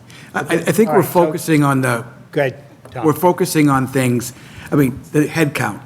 I don't know myself, as somebody in the finance committee, okay, we added, I think you were mentioning, we added new paraprofessionals because we had a need during the year because things changed. So the assumption is, well, no, the student body is the same, and so adding new people means adding new value. Well, maybe it's just trying to tread water. If we looked at the police department, we added more police. Well, that means now the police aren't working as hard because there's more of them. It's like, that's not, we have more work to do. Yeah. So that's the school committee's job to figure those things out. I'm never going to know that. I'm not an educator. The data has to be, I think what we're saying is the data needs to be correct. But also, we need to have the information about, well, okay, it went up 5. Why? Okay, then if there's a good reason, it's a good reason. I think if we focus on today, we don't get reimbursed. Should we be a regional school? Will the state give us more money? All those things are out of our control right now. We need to deal with the thing we need to deal with is the current budget. We need to know what will a flat line, or if we can make some changes on certain things, what does it look like? And then if we do say, yes, we all agree on an override, how do we, and I'm going to use the word that's not a good word, how do we sell it to the community? Because the truth is, most people aren't watching us. Most people, I go to those annual meetings and someone goes, no one's talking about this. And I look over at Chris and go, we've been talking about this for 9 months. But that's not their problem, and I get it. You've got a job. The person that has $14,000 tax bill, well, that means they got probably a $1 million house. And it's like, well, and hopefully if they don't have a mortgage on it, they're millionaires. So they have other issues. But also that family that is 2 working people with 2 or 3 kids in school, I know a few of them, that have a mortgage and have, and are struggling with, daycare and all that, those people vote too, And so I think we got to focus on the things we need to focus on. Get the data right, get the people to tell us the information, and when we ask, hey, why did that number go up so much? And say, well, these are the needs, and then make it, because we're going to have to sell that to the $14,000 tax bill and the family of 5 with 2 working parents. We got to, and because I think we all kind of agree, we want this town to be kind of like it has been over the last decades or so, because that's why we moved here. So I think we want to maintain the schools, maintain the police, maintain the fire, maintain the roads in a way that we all want. So if it costs more money, great. we're going to have to make those decisions, and as a community. And I just sent that file to everyone on the committee here, so you can look at it. I just wanted to say, I think we need to rebuild the trust that the general voters have in all of us. We took a blow when we had an override that passed, and then the money got returned. And so I think that that's going to be a hurdle to overcome, because that's what you're going to be hearing when the voters start talking. So there's a trust problem out there that needs to be overcome. So the fact that the TriBoard can come together and present some kind of a unified front is going to be very important. And coming clean with the problems that existed with that override and the money that had to be returned is going to be very important with that. And I don't know that people really understand. I'll get there. I don't know that people really understand what happened. Oh, give me a minute. Just getting them ready. All right, get them ready. I don't know that people really understand it, and it's probably because they don't dig in to get the information. I'll give you that, okay? People just make snap decisions, and the level of things that people don't understand boggles the mind sometimes. So I do think we need to have a unified front for this board. That was the reason to have this board, so I think that's really important. I would also like on the next agenda some brainstorming about how we're going to get the word out, so to speak, because maybe if we had, just because I like them, just a town meeting, it wasn't a town meeting where we're voting, but a town meeting where we're talking, and invite everybody. The worst part of town Huh? meting? The worst part of No, town that's the meeting? best part. Well, it's the part I like. But are they going to come to the school committee meetings? Yeah, you're going to have a lot of your parents come to school committee, no doubt about it. It's mostly Are they- parents and staff, Huh? It's mostly parents and staff, and we Right, get so to meet you've sold them, no problem. community. They understood that, okay? But what about all the people that are not there? What about the seniors? Is the senior center people are there? And what about, the different various contingencies that are out in town? So I'd like to see us have a broad forum where we can actually invite people to come in and just lay it out, and you're going to hear it, but maybe people will be convinced, okay? And me personally, I get lost in the numbers, okay? You guys all love numbers, that's great, that's why you're here, that's why I'm not. But I get lost in the numbers. So try to figure out a way that you can sell the message of what needs to be done. And it can't just be schools all the time, because I've lived here now for, I think, 40 years, about there. And it's been like this forever. We're schools, we need more money. We're schools, we need more money. That's all taxpayers have heard, like, forever. The schools need more money. So it's got to be more. I like hearing from Mr. Lakaditis about what's going on in the fire department and what we need in the fire department, and I'd like to hear, DPW is very important to us. I'd like to hear more from what the DPW people need to support this town. Because I think those are the things, me personally, are going to be more, are going to sell the whole idea that we need to fund our town better than we're funding it. And so I'd like to see some kind of a discussion at our next meeting about how we're going to go about selling. That leads to my question. Is there anything the town manager can share with us about legally what we, as elected board members, and, what role we, because it's a little bit tricky, right? So I would encourage everybody to go onto the Office of Campaign and Political Finance and look at the guidelines for elected and appointed officials when it comes to overrides. There is guidance available there, a whole list of what you can and cannot do. There is quite a lot of can-dos, and there's quite a lot of cannot-dos. Can you send that out? I can send that out. I will follow up with the Prop 2.5 override guideline that you already have in your email. And I was trying to, when you were speaking, Mr. Moderator, get the school committee chair to announce that at your next school committee meeting. Yes. Yes, okay. We're going to have a forum. My hope is that we could do it at a place other than where we normally do school committee. Like, if we could do it at, like, Eagle House, and just have the whole thing be asking questions, and then we can do our regular school committee. Because we've done 3 forums before, and we have gotten very little attendance. And just parents, really. It's been a couple of parents. We did one where we opened it to everyone, including teachers, and the teachers came, and the administrators came.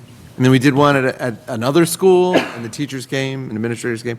But we have not been successful at finding a way to attract people. So like, if I need to have a sandwich board and stay in the middle of town, I'm happy to do it. I'll be out there. Where do you think the best Please make it place not for cold. that would be? Location? The library. The next, You think the library? Libraries. are good. But the problem, but Anthony, the problem is you're always preaching to the choir, you know? I'm trying to go to a place where the choir isn't. That's why I said, you know, have a town meeting, so to speak, not the formal one where we're voting on anything. Sure.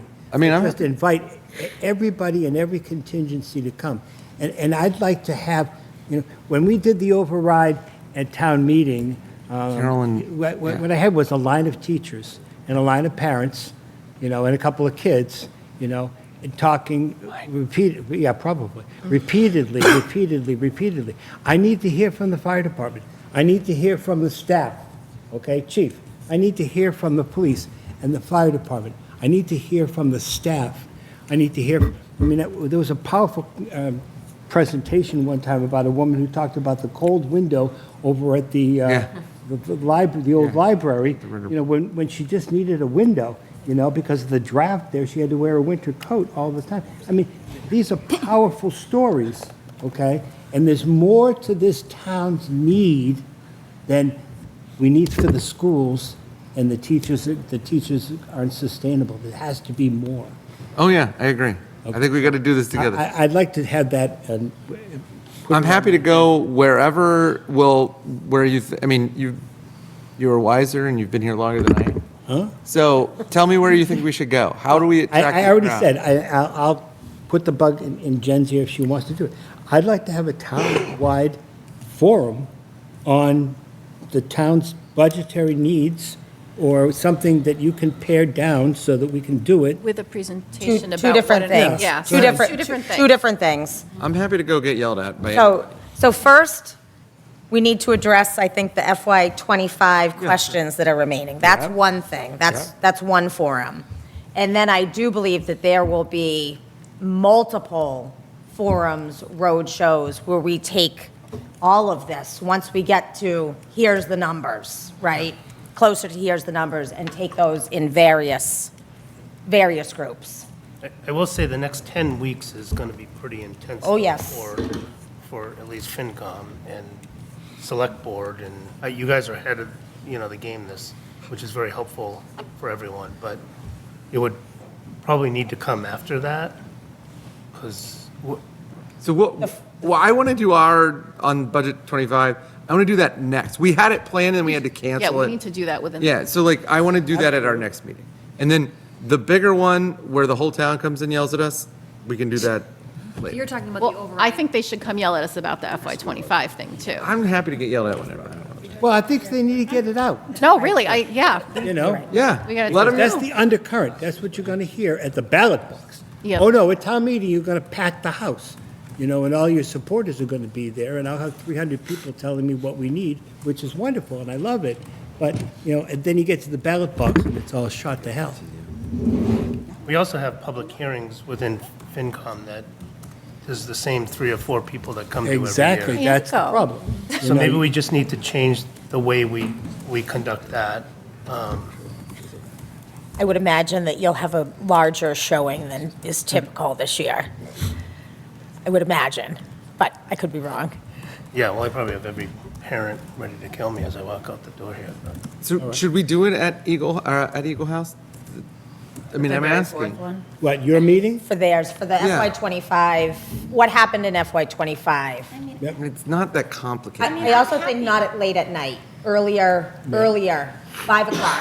3 o'clock? Early bird special? I mean, Yeah. 4:30. Truthfully. I mean, the best ones are at 10 a.m., 10 a.m. The Yeah, right library. after And breakfast. the library is another good place to. Okay, all right. I like, we've done this so many times, we just need to like find people to, like, just like you said, Draw this thing.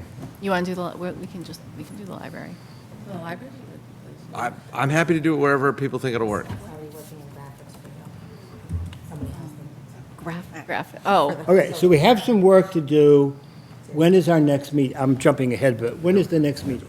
Can I ask one more thing about the next No. meeting, please? Well, I think that this group I'm also only teasing, has to Mandy, consider, please, go thank you, Mr. Murphy, I appreciate that.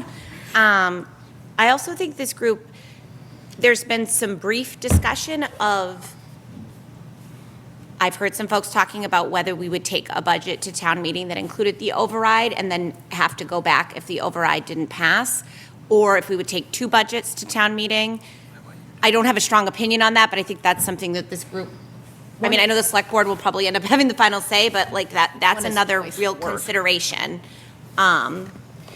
Because, in the last few years, for the schools at least, we've had a very specific list of cuts that we've been able to, that we've used to sort of show people.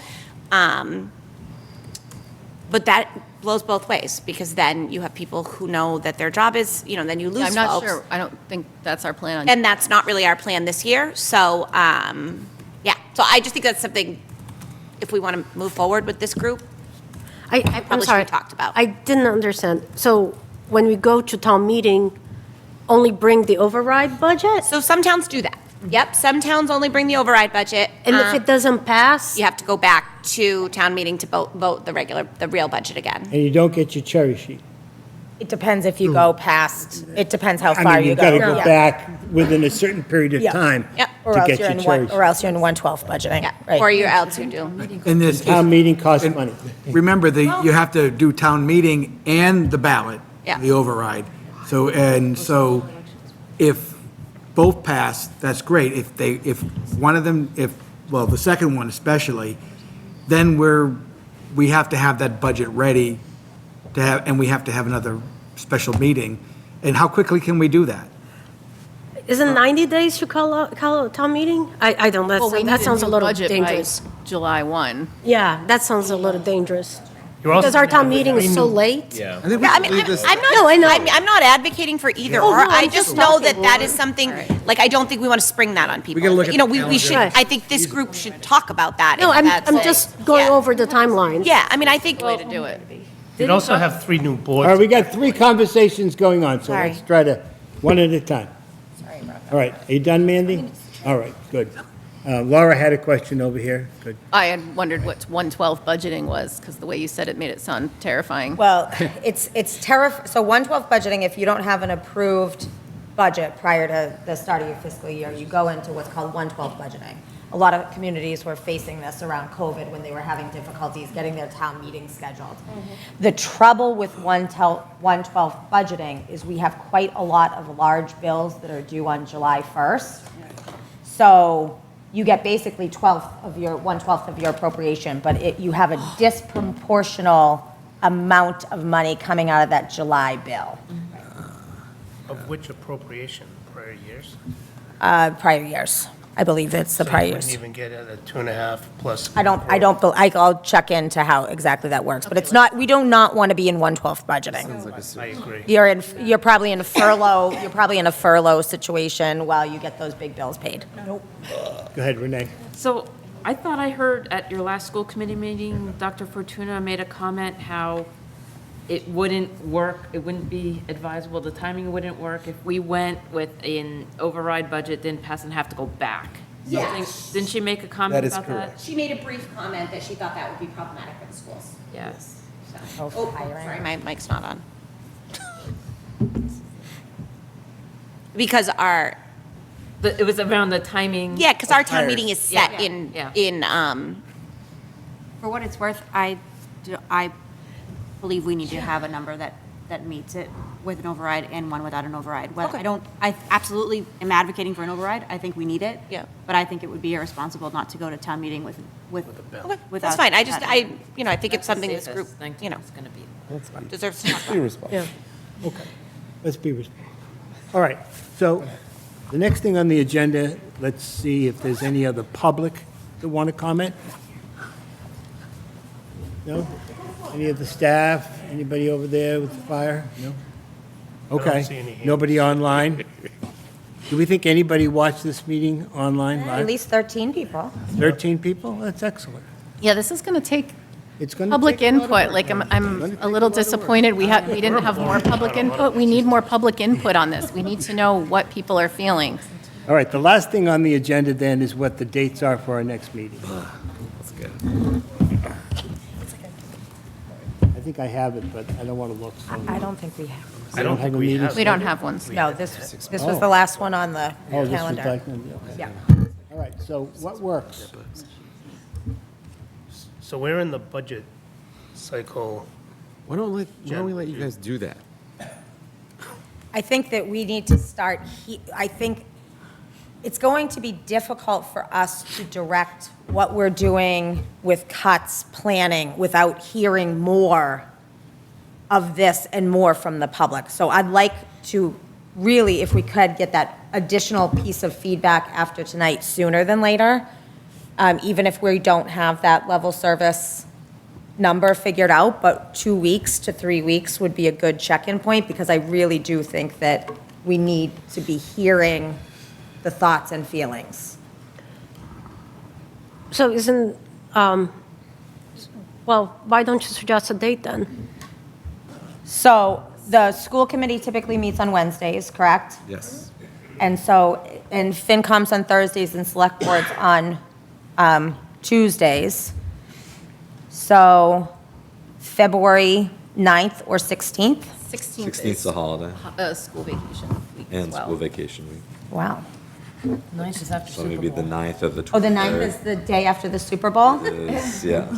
So either we're depressed or we're drunk.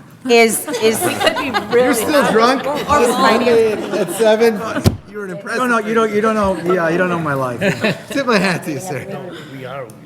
You're already in every week, so The 9 is good. What would have 9th changed? or 23rd. Yeah, the 9th works. it's 2 weeks out, so. 9th works.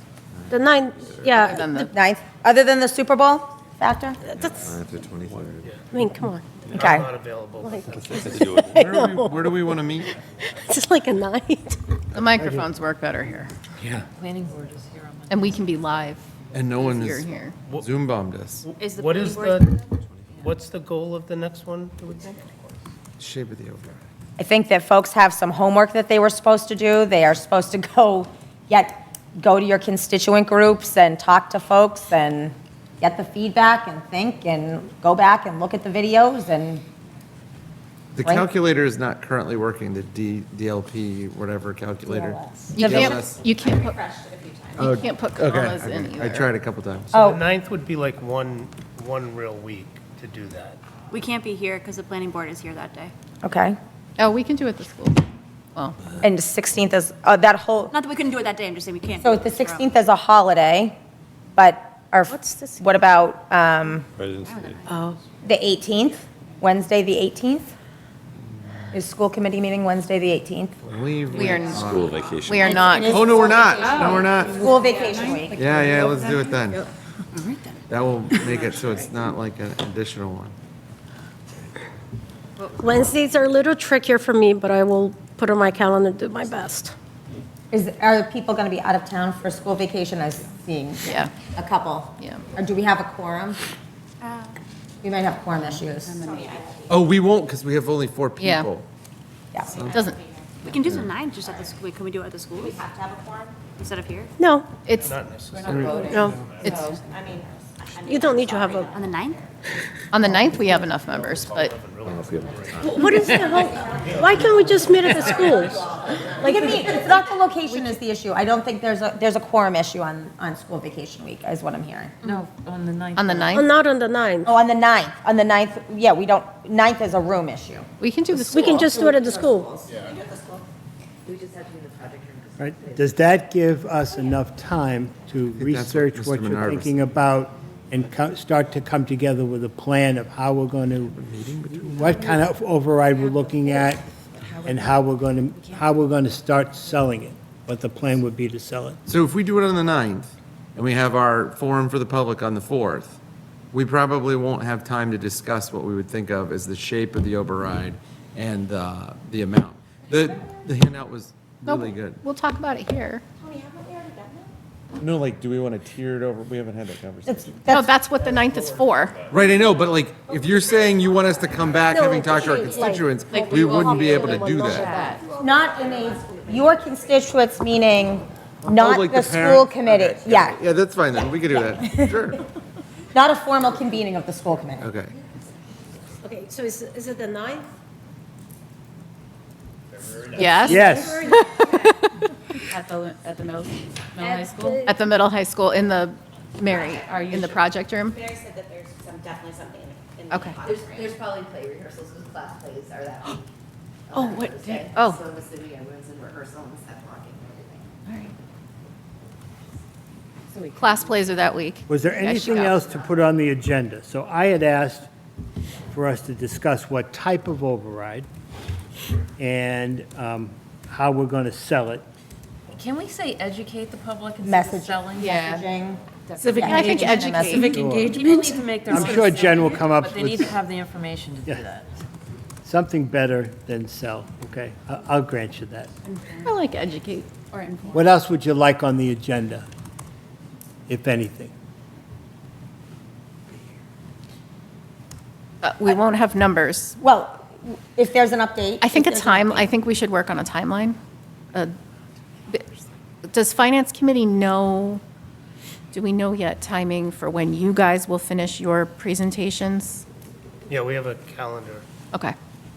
They're planning to vote March 19th, right? I haven't. Yeah, I think it's that March 19th.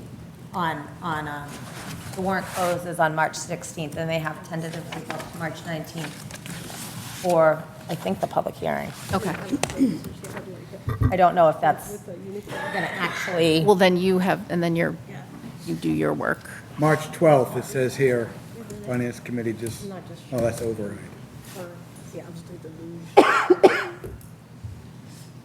All set? Yes, sir. Excellent. Caesar, can you close out your meeting? Is there a motion to adjourn? I'll make a motion to adjourn at 9:29 PM. Second?